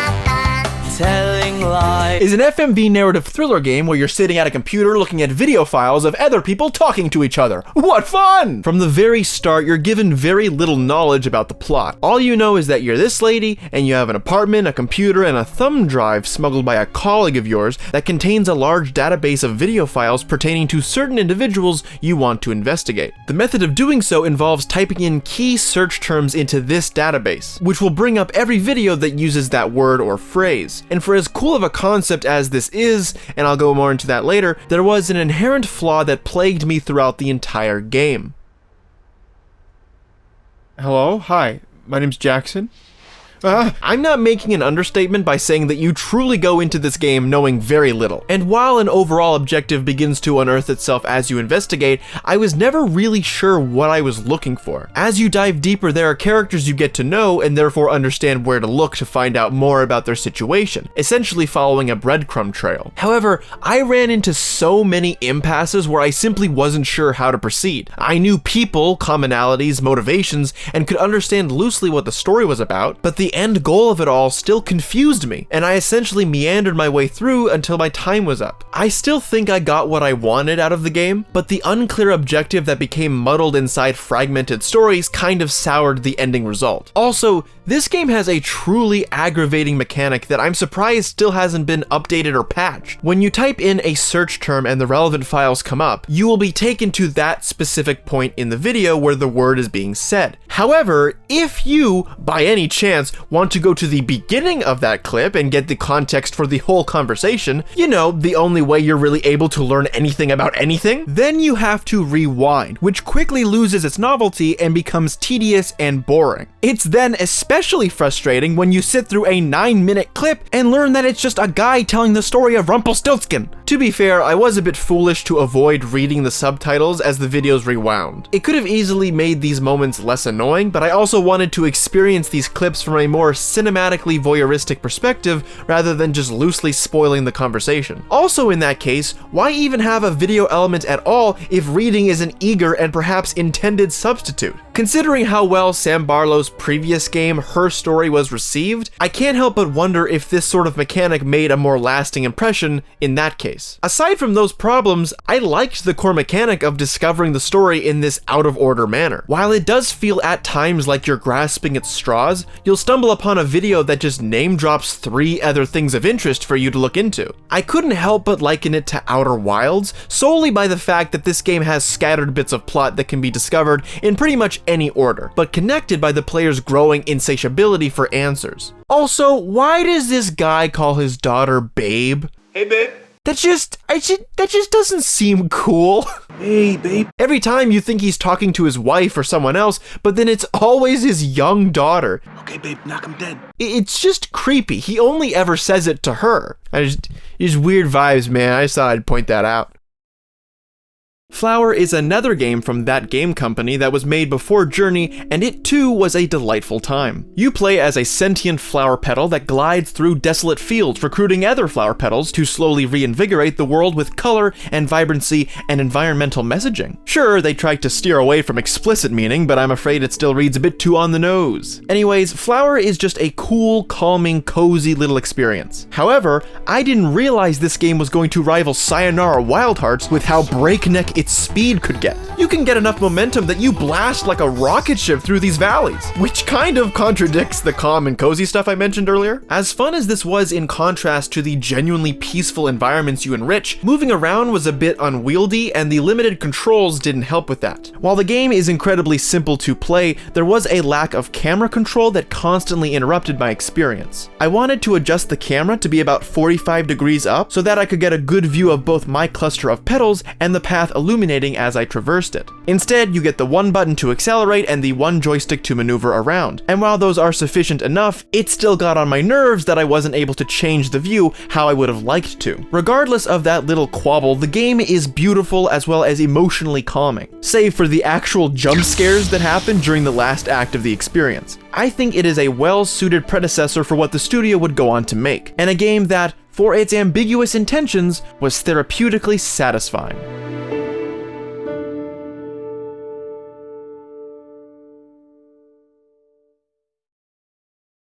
There's really only one thing that I need to say about Solar Ash. The game is fun, but the game is also something else. It's about someone named Ray who ventures inside this massive black hole called the Ultravoid to try and destroy it before it destroys all of the planets surrounding it. And that's all you really need to know, because honestly, I didn't really care that much for the story, which is kind of a bummer since I feel there are some really neat concepts being teased here. You're tracing the steps of your missing crew of Void Runners, hoping to find them, or what's left of them, as you discover these caches where they've left a nice little audio memo behind. And while there are interesting specks of their stories, I have an issue with how everything is drip-fed to you. Not only are the stories of your crew available for discovery, there are also various characters within the world that offer up their own tales of being the last few amongst a corrupted landscape. You have this woman whose partner died in a war, you have this mushroom guy who's preparing for a ritual, and also whose poetry I just simply do not care for one bit. Mushroom, saprophyte. In the shadows I sing of the hyphae electric. What decaying felicity are to be could be my moral cycles. Then my spores, how sweet. And on top of those two, there are also journal scraps scattered throughout the world written by someone named Tarragon Danderpaws, who sounds like some cartoonish private investigator. Tarragon Danderpaws. All of these are running pretty much simultaneously against each other, that for me, it's so easy to lose focus and stop caring about each one of them. Whether it's because there's too many jargon words I've forgotten the definitions to, or because the stories themselves don't pack as much of a punch as I would have liked, the narrative ended up being drowned out by the much more fun and engaging gameplay. To be honest, you can miss most of the story stuff if it doesn't interest you. However, I would heavily advise searching out all of those Void Runner caches, because the suit upgrades you get from them are all pretty sick, I'm not gonna lie. Finding all the caches in an area unlocks a suit with a unique ability, such as reducing the time slow cooldown, doubling your plasma intake, boosting more frequently, the list goes on.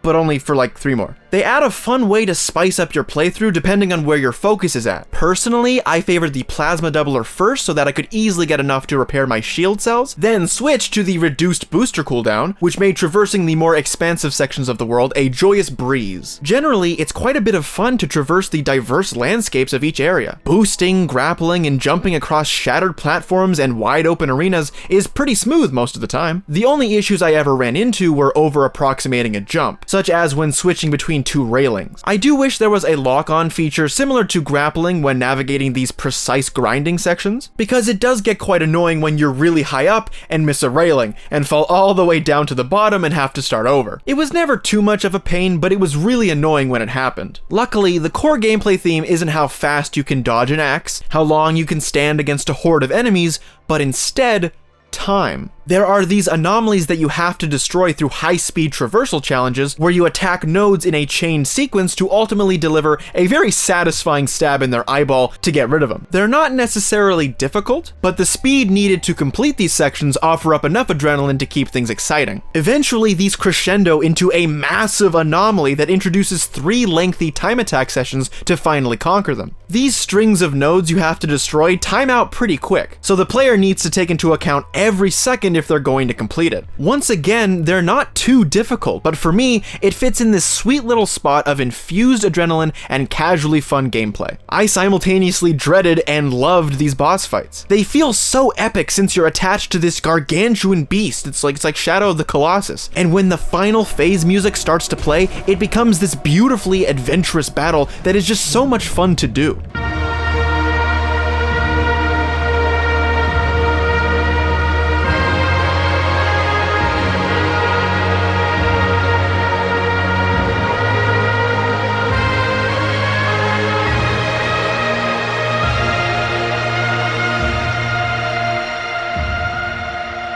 As I record this review, I actually miss playing this game a lot. Honestly, I would probably like to play this game again, since after 100%ing it, you unlock the Absolution suit, which combines every ability buff into one, and it's really cool and thematically satisfying. Most of all, I was happily surprised when a game that I thought by association to Hyper Light Drifter was going to be a difficult and arduous journey, turned out to be an infectiously fun, gorgeous, and perfectly scored game. Not to say that Hyper Light Drifter isn't, for me, like, this was just perfectly accessible. I don't know if that means I'm ready to tackle something like the 2D Hyper Light Drifter. However, the 3D Hyper Light Breaker is going to come out at some time in the future, and so maybe that will be my next foray through Heart Machine's catalog. For now, though, Solar Ash was a pleasant surprise and an exciting, time-sensitive adventure game that also looked really cool. Seriously, I didn't mention it here, but just look at this game. It looks beautiful. I don't have to say anything, it just speaks for itself.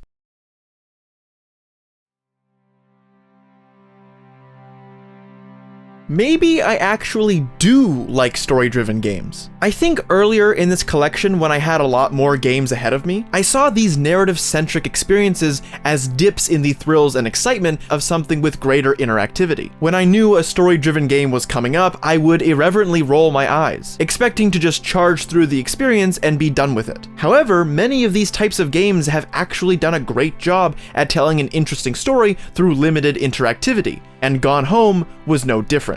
You play as Katie, who is just returning home from a trip across Europe to find that no one is there to greet her, and you explore the house to find what your family has been up to during your absence. While there are interesting pieces of lore you can gather on both your mother and father, the game centers on the younger sister Sam, as she navigates a new life after freshly moving in to their notorious house in Oregon. Through journal entries that play as we discover key objects, we learn about Sam's struggle to fit in at a new high school, but also see that she's made a special new friend in Lonnie, and you can probably piece together where that relationship goes from there. There's something about this story that feels so comfy, perhaps because it reminded me of a game I hold near to my heart, Life is Strange. That game also had an Oregon setting, and in addition to a cozy guitar soundtrack, I found a particular respite within the lives of the characters. There was something about scrappy misadventures between the two main characters in such a beautifully idyllic setting, with warm sunset painted across their coastal town, that made me feel comfortably nostalgic for something I never experienced. I found myself with similar feelings after I finished Gone Home, as the blossoming romance between Sam and Lonnie reminded me of that relationship between Max and Chloe. It's that type of relationship that only works in a cinematic sense, where the moments are too perfect and the beats are always on point. I also appreciated how tangible the lives of the parents were throughout the loose bits and bobs you can find throughout the house. Since they don't have vocal diary entries you can glean information from, you find letters and invoices peppered across the various rooms, like how the mother finds a romantic interest in a new transfer that she's been assigned to supervise, or how the father is struggling to continue his authorship career after being discouraged and let go from his publisher. Apart from a cozy and comfy family expose, Gone Home has reinvigorated my excitement for the more story-centric games within this catalog. It makes me intrigued to play Kentucky Route Zero and Open Roads and Hindsight, but I'll have to wait and see if that excitement ends up being justified or deep fried. Let's go. Let's get into more of the games. Due Process is a bit of an anomaly in Annapurna's catalog, as it's the only online multiplayer game, and it's one that is not really affiliated with the publisher a whole lot. While it was published by them into early access in 2020, the Steam page only lists Giant Enemy Crab as the developer and publisher. And also, it's not officially listed anywhere on the AI Wikipedia page. I know it used to be because that's how it ended up in this video, but it seems to have been scrubbed off. So this is a notable game for quite a few reasons. But how does it feel to play? Pretty good, actually. I was initially a bit worried because as an introvert, the game's reliance on teamwork and talking with each other to make plans made me anxious. However, as most things do for me as an introvert, once I actually got in the game and started playing, it was a solidly fun time. Okay, yeah, hold it. There's a bomb in here! Hold on, there's a bomb in here, dude! Don't leave me in here with the bomb! The gameplay is divided up into two teams. Defenders, who protect the bomb. I killed someone! And attackers, who want to defuse the bomb. Both teams get different weapons and gear for their advantage, but the combat remains quick and ruthless. This ain't like Fortnite where you get a couple of hits before you go down completely. Many of my deaths were a quick 1-2 how do you do, and I was dead. But the combat is only half the game. Before each round begins, players have a planning phase, deciding where they should be set up, what equipment to bring, and so on. This is where I eagerly took a back seat to everyone else who obviously knew a lot more about planning than I did. I'm more of a shooty guy. I don't like to plan, I just like to go in like a free bird. And that's most likely why I get killed so fast. What? Hey! Each round rotates between these standard level types, but they're procedurally generated. Something that all the marketing heavily harps on, but an element that I didn't end up noticing during my short time with it. I was mainly focused on not being complete dead weight for my team. And not to toot my own horn, but I did get a couple of kills in. so there's that. I did! I got someone! I did it! I got someone! Ah!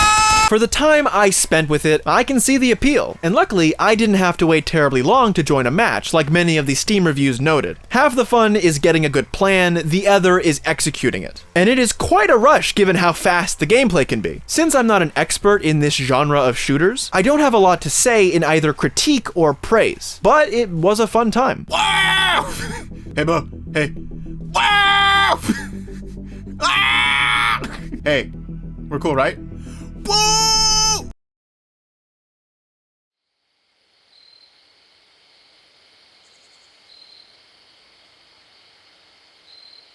Kentucky Route Zero is...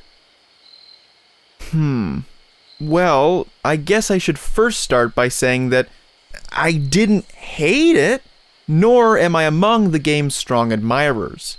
Or am I? I will admit that even writing this review was a challenge because this game is a lot of things wrapped into one, and trying to organize my thoughts into a coherent script feels about as punishing as playing it was. Let's start with the idea. The story begins with a man named Conway joined by his dog, who I chose to name Homer, venturing on a lengthy road trip to make his last delivery before the antique shop he works for is shut down. It's made clear right away that the mysterious 5-Dogwood Drive is an elusive destination, however, not as peculiar as the adventure Conway embarks on in order to make it there. Split across 5 acts, we follow him as his journey brings aboard new companions and takes them to exotically strange locations that further flesh out the surreal world of Kentucky Route Zero. That is, of course, the most basic summary of the plot stringing the player along. However, if you dare to venture into this game with only that preceding knowledge, be prepared to disconnect from it at a moment's notice, as what Kentucky Route Zero is to its core does not rely heavily on that premise to convey its wide array of themes and concepts. In fact, I would consider calling this game a game to be a misnomer, and perhaps better defined as an interactive art piece, or better yet, likening it to a book of short stories rather than a single coherent experience. I struggle to pin down how I feel about this game. I'm gonna keep calling it a game, by the way, because it is just easier that way. While it is something that at many times lost me, drowning in a sea of words, tangential or cryptic, it's tough in retrospect not to admire the intentions behind the rest of the game. A hefty point of personal contention was in digesting why I was just so utterly bored whenever sitting through most of the acts. The game's atmosphere is very bleak, even sullen. The art style presents itself with dull hues painted on top a ubiquitous gray color palette. There are many environments that feel empty and freakishly quiet, despite there being quite a few people present. Many areas give off this eerie feeling of claustrophobia, where you're underground and you can almost feel the enclosed space trapping the air around you. It's depressing and suffocating, but that is of course fully with intention. There are moments of reprieve within this static feeling, but only glow like a firefly in the dark. Without direct spoilers, the final act takes place in a more colorfully saturated and wide open environment that in retrospect felt like a much yearned for breath of fresh air. Reflecting on my experiences in the dank and dreary gentrified catacombs, it was easier to understand why they impressed on me this feeling of inescapability. Time playing through the game felt longer than it actually was, and I can't help but now attribute a small amount of that to the excellently crafted spaces that I explored, and appreciate it as an intentional choice rather than a subjective critique. Despite my retrospective appreciation for this tone, it definitely helped to establish my lackadaisical state of mind whenever I actually played it. Even considering how eager I was to return to it between play sessions, it was near impossible to weather this foggy state of mind whenever sitting through another 2 to 4 hour act. This impression only began to compound on itself when I first interacted with the second of the 5 total interludes in between the story. These smaller episodes don't include our main cast and follow adjacent stories, but feature characters and locations teasing their appearances in the following official acts. The second of these, titled The Entertainment, was both unpleasant to sit through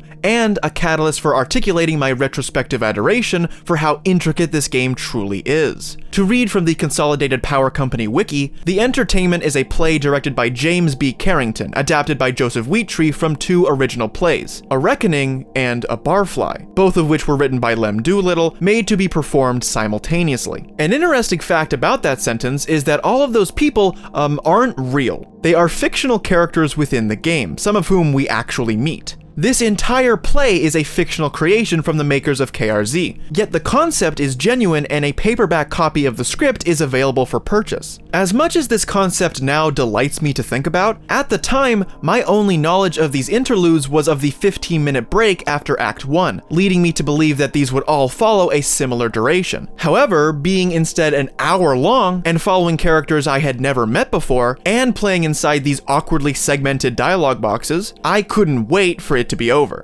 To add a perhaps relevant anecdote, whenever I read a book, I like to flip the pages between chapters to get a good sense of how long it will take to read each one. I don't know exactly why I do it, but it brings me comfort in subconsciously knowing my place in the chapter, so I can appropriately pace myself or push further to finish the few pages beyond my point of fatigue. Although perhaps this habit has spoiled me into being unable to process something without the ability to satisfy such tics. That's what can make the difference for me between the expectation of another 15 to 20 minute interlude and a 50-minute side story with no immediate relevance. The actual entertainment itself in the entertainment is quite notable for two reasons. The first reason rests on the surface of the entire production. The player takes on the role of the barfly, sitting alone at a table listening in on conversations from the various patrons. While limited to a 360-degree panorama view, you discover that you are a part of this play, as a small crowd sits behind you watching the performance. Occasionally, members of the crew will start talking amongst themselves about the development of the play. It's all very strange to witness, as your role is rarely mentioned. You're meant to just sit in your seat and act as the barfly. The circumstances of this production, as it plays out both in the world and for the player, is what triggers an initial spark for discussion.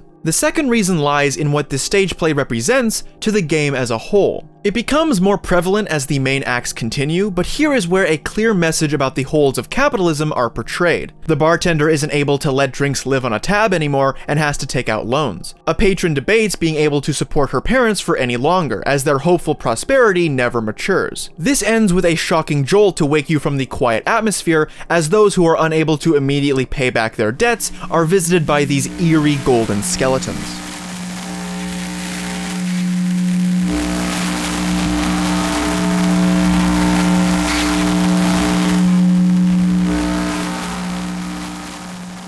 I'm not the person to go on about dissecting the game's themes and messages. There are people far smarter than I to do so, but the true reason why is that I only gathered these ideas from reading about other people's experiences with the miserable slowness of this interlude. These concepts help in retrospect to justify these stories, because while their breakaway from the main plot can be undesired when discovered and brutal when sinking into the mud, it's relieving to at least acknowledge how crucial it is to convey the game's melancholic themes. However, this game only ever begins to fully mature after everything has been consumed. It's not a game for immediate satisfaction. It's a road trip game, which means that while, yes, there is a story to follow and a quest to fulfill, the bulk of the actual story itself is explored via these vignettes that are like trees passing by a car window. The game's existence as an anthology of sorts also proved to be a roadblock in my enjoyment of the experience. The bulk of what you'll be doing throughout the road trip that is Kentucky Route Zero is stopping. You'll encounter many towns and people and stories buried by time and neglect, and while your initial motivation is to ask for directions or help, it sinks in after a long while that it's these stops that make up the true adventure of the game. A facet of these initially enigmatic scenes that resonated with me was their nature to linger. So many stories don't hold out for long, and while my perception at the time was negative, there were ideas and concepts that only became fully fledged and flourished once I stopped playing for a day and let it stew.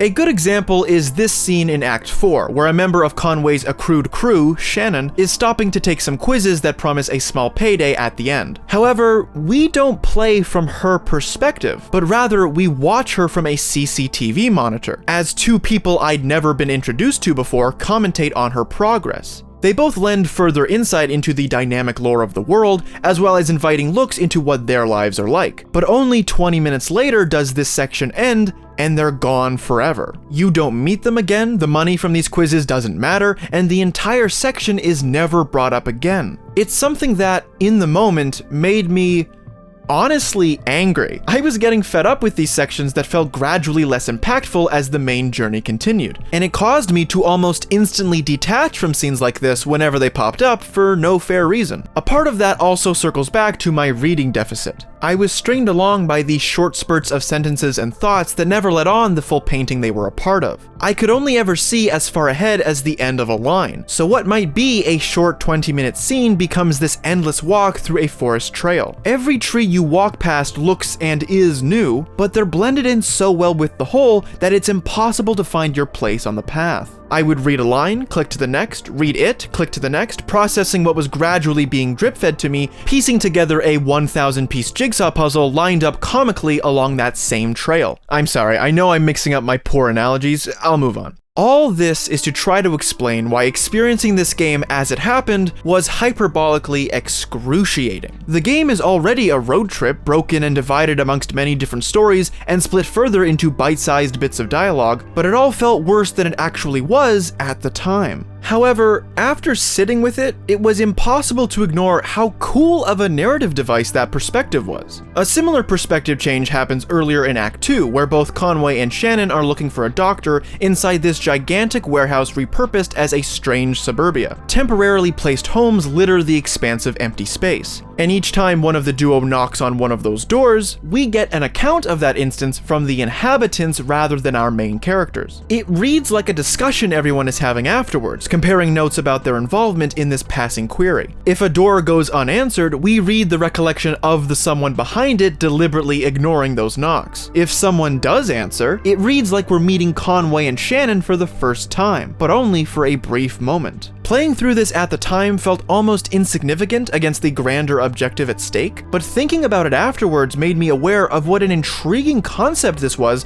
to deliver an otherwise perhaps insignificant passage. With this realization also came a lament, because as soon as it became cool, it was already gone and rarely brought up again. There were too many instances to count where a quandary left me unable to see its value in the current moment. So many brilliant ideas being worked with, but a lot of them too fleeting at the time to make the experience just as admirable. If I had to pick one sequence to represent all the issues I've described, the greatest fit that first comes to mind is in the Hall of the Mountain King. To me, this is the pinnacle of what frustrates me about playing the game. It felt like such a slog to sit through, partly because of the disjointed and obscure reflections from its core cast of characters, functioning as a sort of required reading in order to comprehend the history of this place. All the characters lend small bits to collect the story, with your circling stroll around the burning spire of computers, revealing addition after addition to this perceptibly endless sequence. The walking speed is slow enough for me to get too much out of the ostentatious flair dominating the screen, and therefore drags my attention along instead of enticing any eagerness. The claustrophobia adds weight to my breathing, since despite the grandiose display, we are still underground, and the lack of nature telling the time stretches the unknown out interminably.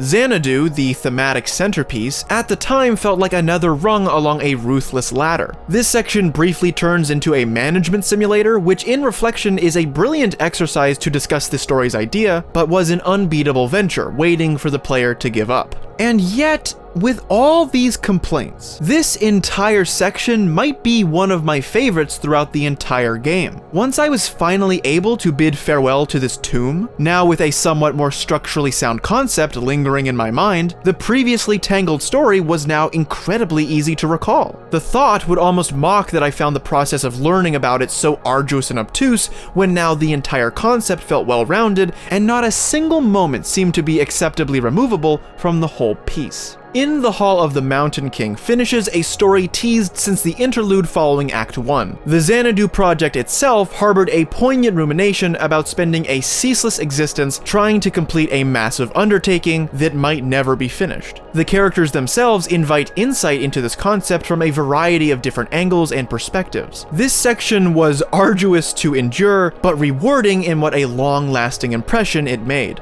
Now, despite the many sequences I've talked about that embody my various struggles and issues with the game, there are in fact a few that resonated almost instantly that I am incredibly eager to start talking about. Like this one. But first, a sizable preface. I am a big fan of the subreddit Imaginary Slice of Life. I've wanted to make a small video about it just to share my passionate romance towards it. The focus of these creations is to highlight a simulated nostalgia by fashioning these fictitious scenarios showcasing human emotion wrapped inside an imaginary world. That's a rough explanation, as the endless variations of this concept range from nostalgic feelings of home, to loneliness, to being with friends, to simply admiring a gorgeously unreal landscape. And I adore it. Games like Life is Strange and Coffee Talk have been able to manifest these themes present in imaginary slices of life and animate them into something more interactable, bringing this fictional sense of nostalgia that much closer to something real. Halfway through Kentucky Route Zero, you come across a musical duo, Johnny and Junebug, who invite your crew to attend one of their shows at a venue called the Lower Depths. This show, however, only has one song in its setlist, and as the two ascend the stage and begin, dressed to reflect this romantic dream pop bop, the ceiling slowly breaks away right above them, revealing this intimately grandiose starscape, and the player gains the ability to choose the lyrics to this sad love song about to be played. When a game is able to provide me a song to add to any of my assorted playlists, its score gets bumped up a few points. But this song is kind of a different beast, especially because this scene in particular sticks with me so much. The vocals fascinate me, because while they do sound feminine, that's actually the game's composer Ben Babbitt's voice run through a solid amount of patchwork. The end result has this tinge of robotic correction that contorts the timbre of the voice hauntingly, yet simultaneously gracefully. And I'm a sucker for some well-mixed reverb, and the rudimentary instrumental to this song sets a perfect stage for Junebug's vocals, especially when she belts out in the chorus.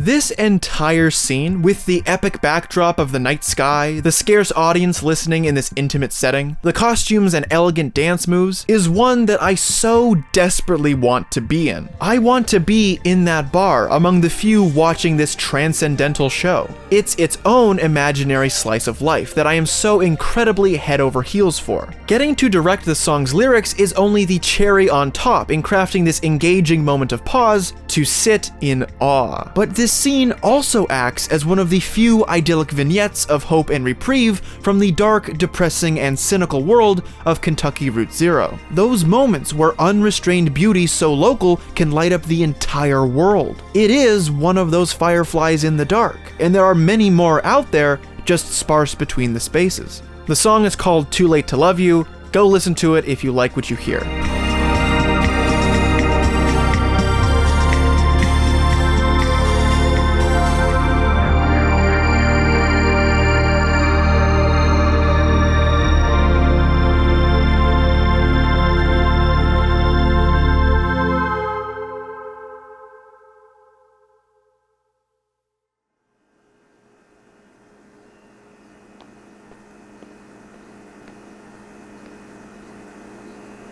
And while this is personally my favorite example, the game is filled with little moments and concepts that allured me along the ride of Kentucky Route Zero. For instance, did you know that Kentucky Route Zero is also a multiplayer game? But of course, it's not what you might initially think. In fact, clicking the multiplayer option in the menu brings up nothing more than these instructions. Play until you encounter something. An image, a sound, a choice of words, a notable absence that reminds you of someone else in the room. Pass control of the game to that person. You don't have to explain yourself, and so on. While I didn't end up engaging with the multiplayer function, I love thinking about how this would enhance the experience. Sharing the ride with someone else and practicing this peculiar manner of wordless trade-offs might invite the players to a more intimate and relatable experience with the game. There is a feature that allows the game to be rendered with less definition for a more classic quality, the novelty of which I ended up keeping for the rest of my game, so pardon me if the video for this review keeps changing between these two styles. The eponymous Route Zero, distrusted and discouraged by many along your journey, is this surreal conceptual highway that makes no sense but is illustrated perfectly. Unfortunately, we don't see or interact with it much, but the wondrous thought of it echoes in my mind. Even the most uneventful mention of using a tape recorder to collect sounds stirred within me enough creative inspiration that I contemplated buying one for myself. These quirks are fascinating to dissect on their own, but are also emblematic of the charming intricacies that make nearly every moment in the game stand out.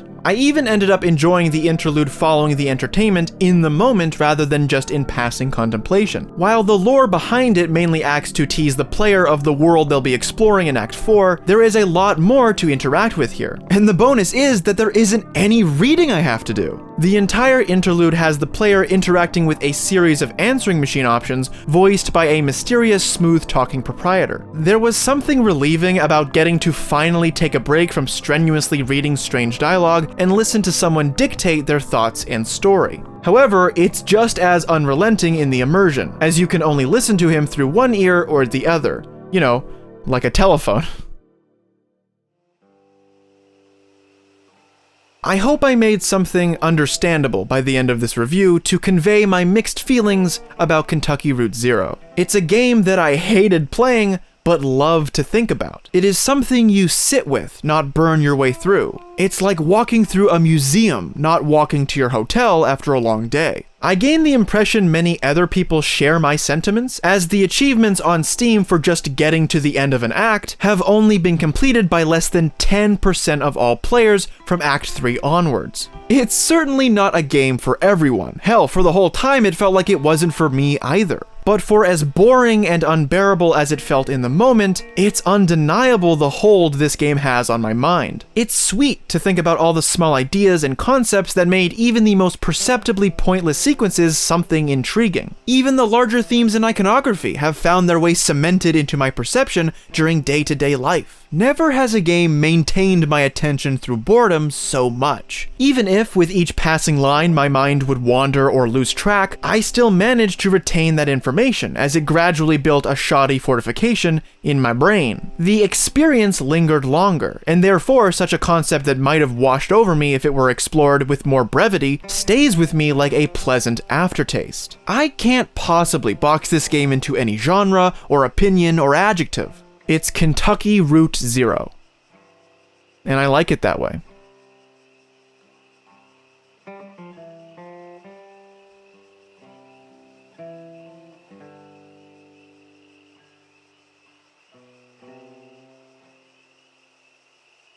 Neon white. Wow, wow, wow. Wow, wow, wow. Wow, wow, wow.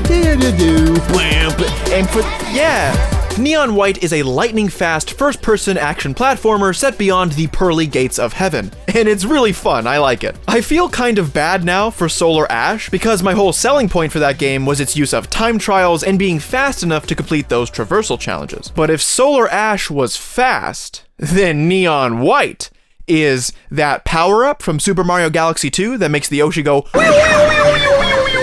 You play as a Neon, sinners plucked from hell to do God's dirty work, and you must traverse these levels, exterminating the many immobile demons along the way, and make it to the end, which honestly is a lot easier than it sounds. Your main weapons are these gun cards that have an active ability, you know, shooting, and also a discard ability, which in turn gives you a special power-up of sorts, like dashing in mid-air, or granting a double jump, or grappling, or stomping, or other stuff that I can't talk about because it's kind of like spoilers. The best way I can describe Neon White's gameplay is that it makes speedrunning much more accessible. It was no surprise to see Ben Esposito as one of the game directors, because I've seen his name in a handful of credits here, and he's got quite the knack for intelligent level design. These levels are expertly crafted, not only to be rushed through, but also cheated to get even better times. The player can poke holes through the level design and skip entire sections, rejecting the beaten path to pave their own. These intentional playgrounds are what many players will spend hours of their time trying to master and perfect their routes. But if you're like me and don't necessarily want to overdose on the game too quickly, then continuing to progress through the game's many missions will introduce new cards and therefore new game mechanics as well as different types of stages. There are these gifts hidden throughout the levels that act as little adjacent puzzles, employing the gun cards to reach the more difficult areas where they're located. They can be given to your various partners in exchange for a few awkward conversations that I'll get into in just a second, but also eventually grant you these specialized levels that deviate slightly from the usual. Neon Violet's missions are these sadistic obstacle courses where your main goal is to just not die. Neon Yellow's prohibits the use of the discard ability, while Neon Red's relies solely on them. The required dialogues act as a larger barrier to entry for these sparse levels, however, I valued them to break up the pacing and give me new challenges to face. Good news is, however, that the story isn't all that necessary. It functions well enough to make it feel like you're watching an anime, with episode titles and a whole intro that greets you every time you open the game. The dialogue, however, is a bit cringy, perhaps self-aware, but still cringy. We get plenty of poised quotes like, "No cap," "Go off," "Simp," "Butt dust," and the classic SpongeBob meme, "Aight, I'ma head out. It doesn't feel natural and comes off a bit like how do you do, fellow kids, but I gotta give props anyway because the story underneath it all is one that I was actually interested in. But of course, Neon White has always been about the gameplay. If you can master even one level, then you'll feel like a speedrunning god. And ultimately, that's the rush this game is best at fueling. It's fun, it's fast, it's flexible, and it's a good time. This is probably gonna sound mean, and I really don't intend it to be, but Hindsight is what I wanted to get out of a Memoir Blue. The two stories share similar elements. Both focus on strained mother-daughter relationships, with the mother doing her best to support their lives, and the daughter somewhat resenting that choice as it deteriorates the strength of their bond. However, while a Memoir Blue took just less than an hour to tell its story, Hindsight takes around twice that, and this allows for a richer dissection into the life of our protagonist, which I find to be crucial when exploring this type of narrative. Yes, this game uses actual lines of dialogue to help convey its themes without fully residing into wordless abstract imagery, but it's able to better articulate the conflicting feelings of the main character because of that. I'll stop comparing the two because it seems unfair and honestly just wrong. Personally, Hindsight did a great job at creating, as best it could, a complicated family dynamic. It felt like a very personal story that used mementos from the character's life to explore these intricate memories. I was learning about a specific life and not a general thematic illusion. The game utilizes this really cool stream of consciousness mechanic where you pass through specific objects to explore the memories behind them. It's like that book Zoom. Did anyone know about Zoom? It's the book where it's like zooming out.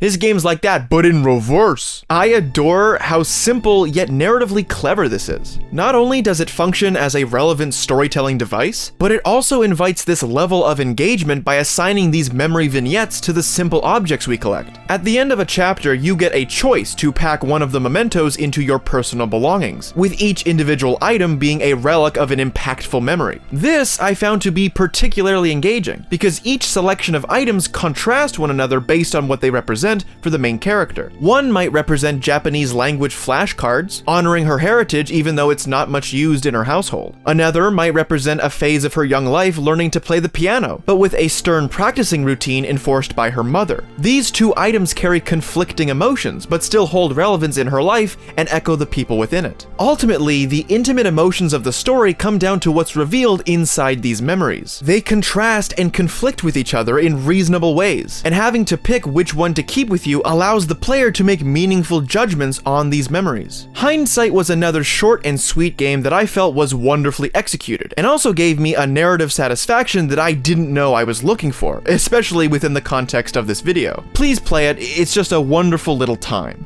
If I had to sum it up, a Memoir Blue was the appetizer, Hindsight is the main course.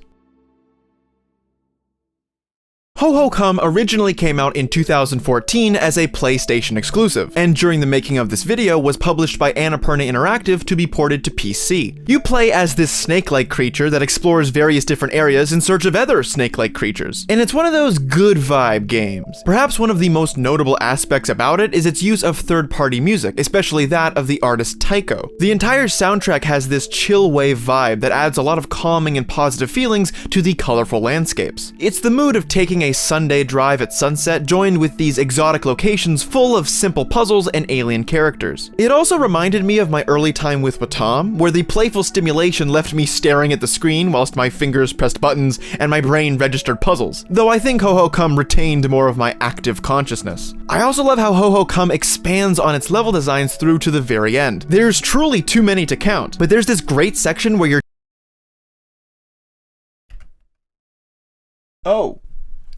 sorry, that's it. Yeah, no, that's the end of the review.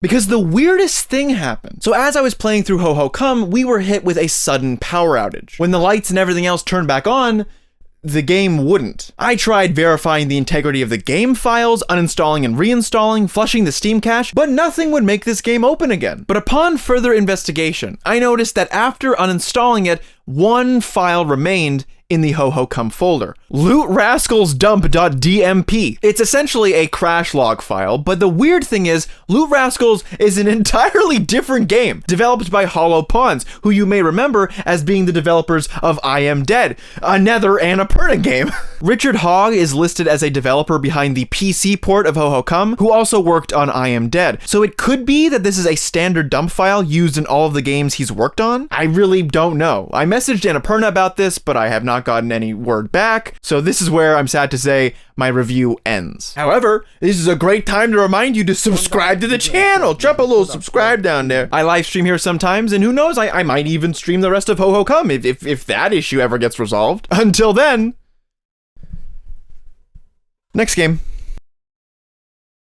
Well, everybody, we are finally here. The last game in this gauntlet. And funny enough, it's not even technically its own game. That's right, we're finally going to talk about the DLC to Outer Wilds. If there was ever a passing doubt in your mind that the delightful adventures of Outer Wilds were a fluke, then let Echoes of the Eye thoroughly disprove that. In fact, while it is tailored to hit more cinematic beats on schedule, it maintains that wonder of discovery and uses it to tell a different side to the Outer Wilds story. Before I begin, let it be known that this is a completely spoiler-filled review. I ain't holding back. I tried my best when reviewing the base game, but now all cards are off the table. So don't expect too many repeated points here, and instead anticipate me going, ooh, and ah, at this DLC's many marvelous moments. I absolutely love how this DLC is introduced, because while its absence won't disrupt the experience of the base game, its inclusion is almost crucial in the grander scope of the events taking place. A new planet is discovered via an anomaly captured by the Outer Wilds Ventures satellite, showing a strange object obscuring the sun, but only at a certain angle. I was pretty unwise my first time around, and so when I found it, I left my ship and just rocket propelled myself slowly into this ever-growing spherical abyss. Oh no. Oh no. Oh no, no.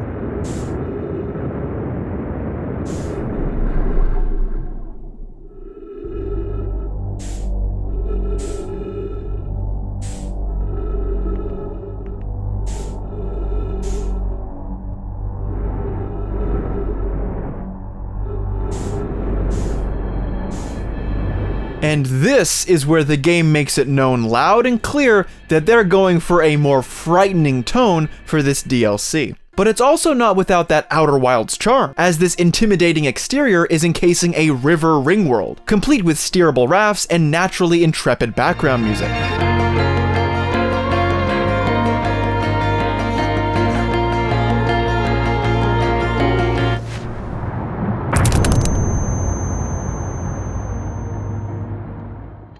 Speaking of music, it is once again impossible to forget composer Andrew Pralow's contributions to this DLC, because not only does his emotional creativity reach new heights here, but the score itself is manipulated to help construct a more engaging experience. The story of Echoes of the Eye is told mainly through these slide reels that can be discovered throughout the ring world, showing the tale of an alien bird race that discovered the Eye of the Universe and made their own expedition to see what all that ruckus was about, and not being too thrilled with what they find. While the developers could have easily let one of Andrew's songs play in the background as the player flips through these slides, they chose to go one step further and have the music actively react to the pivotal moments within them. Each player may go through the slides at a different pace, but there are a handful of special moments where a musical cue comes in to change the tone of the score.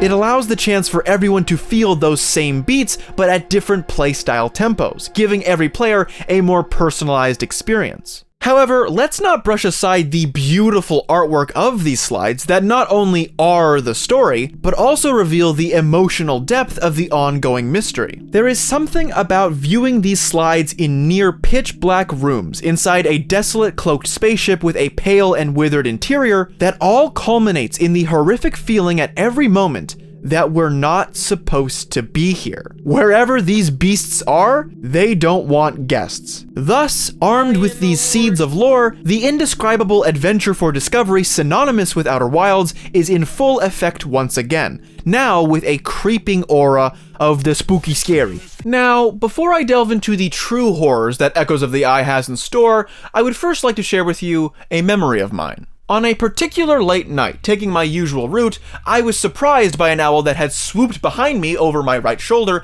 and perched itself onto the power lines to my left. Being a frequenter of late night journeys myself, I thought I had some mutual respect with this owl, and so I crossed to the other side of the street to show that I was of no harm. However, the bird didn't take the fucking hint.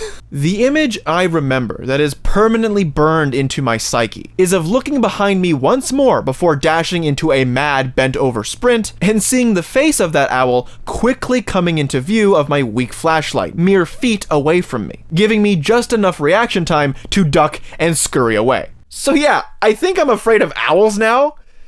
And so this DLC was not a fun trip down memory lane. It is eventually revealed that if you sleep by one of the green fires with this strange artifact in hand, you will awake in this alternate world drenched in darkness, with a strange ringed planet looming above you. Here is where the owl people live. And good news, in order to progress, you need to open these secret panel doors in the several locations you can visit. And the only way to do so is by depleting these areas of all light and submerging yourself into complete darkness.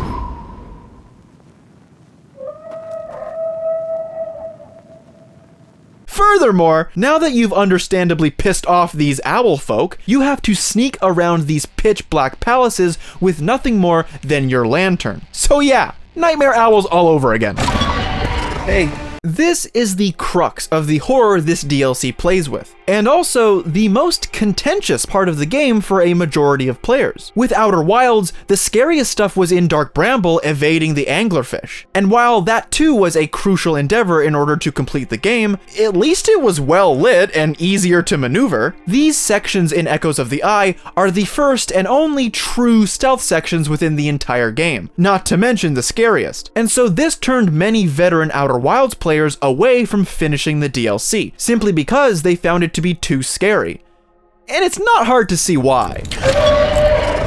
Not only is the whole experience genuinely freaky, but since you're in complete darkness and the only two settings on your lantern are General Mist and Spear of Light, sneaking through these hallways and common areas that you've barely committed to memory can be a stressful time. This is where I have to give Mobius Digital props, because not only did they add a reduced frights option in the menu to make the owl jump scares less scary, they also restructured a lot of these sections to make traversing them much easier for all players. I played the DLC after all of those changes were implemented, but watching earlier playthroughs and seeing how dramatically different some of the layouts were, I am among the many thankful that they endeavored to tweak these areas for a simpler but still frightening experience. While the player's fear is an essential focus in crafting this story, there is an element of terror that reaches beyond ours and reveals itself in the owlks themselves. Echoes of the Eye is the other half of the coin Outer Wilds proposes. The first half emphasizes the Nomai's journey to discover the Eye, as one filled with sadness,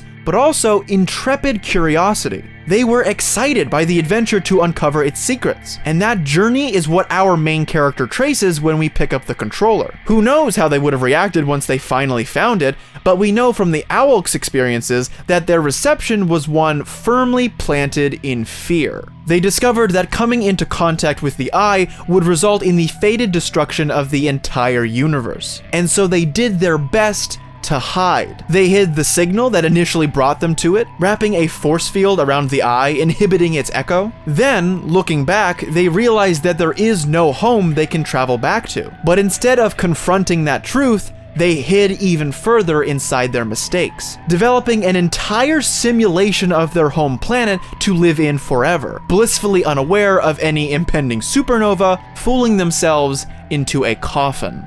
The Nomai's journey was about the eager pursuit of what lies ahead.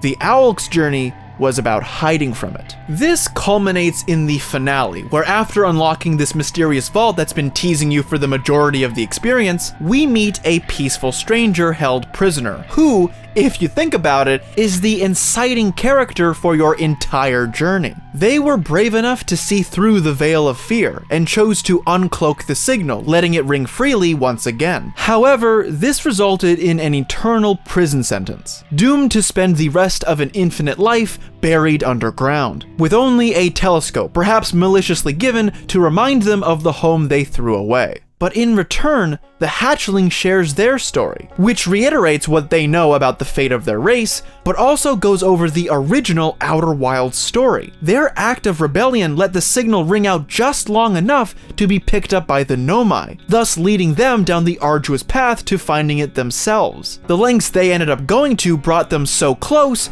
but still falling short. Yet, their failure stirred the curiosity of the once young hatchling that we get to play as, enticing us to explore the furthest reaches of their solar system, finishing this extensive journey to once and for all achieve the impossible and find the eye of the universe.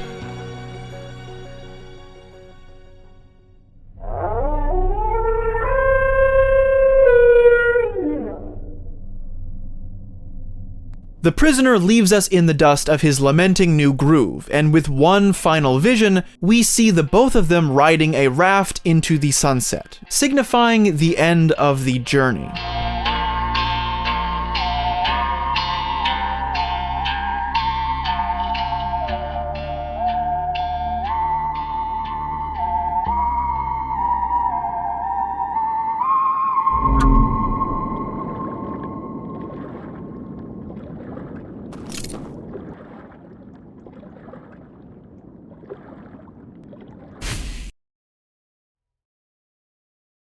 By the way, for a long time there was no end title card. They added this fairly recently in the last major update because a lot of players thought there might still be something left to do. It's a strange effect of being conditioned to associate end titles with concrete finality, instead of using intuition to make that assessment. But to be fair, there is technically one thing left to do, as replaying the actual ending of Outer Wilds again, a new traveler is present to lend their insight and instrumentation to the final campfire song of the universe. Their theremin, or whatever the actual instrument is called, is my absolute favorite part of the traveler's song. It's a gentle tune of lament, but also acceptance. The way the wistful whistling timbre glides through the song elicits a new feeling to add to the cooking pot of emotions present in this finale. It's my favorite part to hum, and its inclusion feels irreplaceable.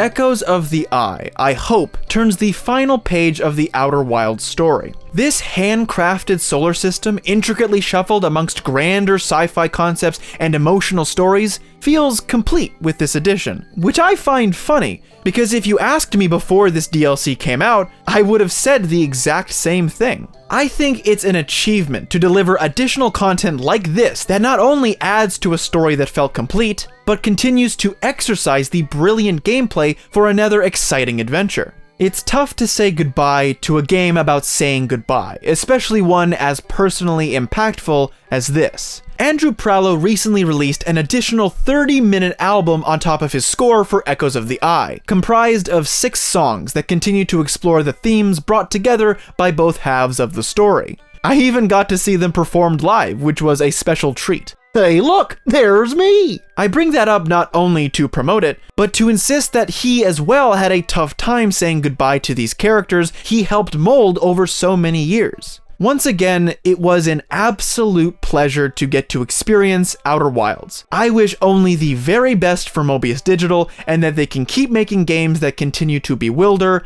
and delight us.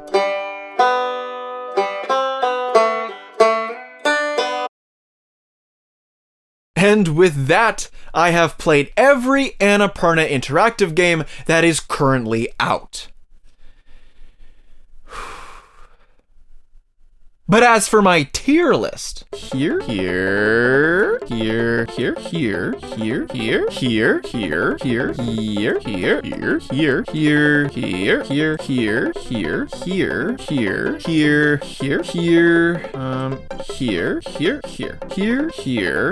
That's my tier list, thank you. you know, this was kind of a stupid venture from the start, because there is effectively no totality to it. It's not like they're gonna stop publishing games. In fact, quite the opposite. This video will only be relevant for another few months until Thirsty Suitors or Open Roads comes out. But I'm not even trying to think about those ones right now. For as funny as it sounds when talking about playing video games, this video took a lot out of me. I don't exactly know what I was expecting to come out with in regards to completing this challenge, but I think it's something positive. When I look back at everything I've played, I like to view it as having engaged with 29 different experiences, all from different developers trying to tell different stories. And that's partly why I'm so excited to share my thoughts with you. The fun of this video for me, besides playing the games, was relaying to you my experiences with them. Because I think out of all the mediums, video games have an advantage in being able to curate an enhanced story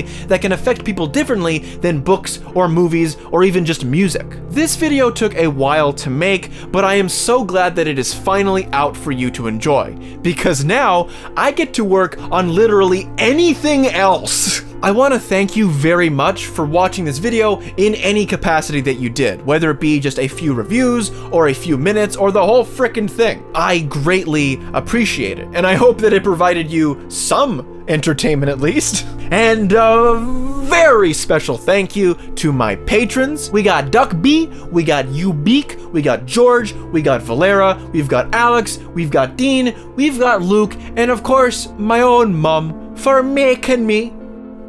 I mentioned her not only out of obligation because she kind of called me out for forgetting to thank her in the last video, but also because I love her. Again, if any of you want to share your thoughts on any of the games I played, please pop them down in the comments. I really hope that I get to read some of them.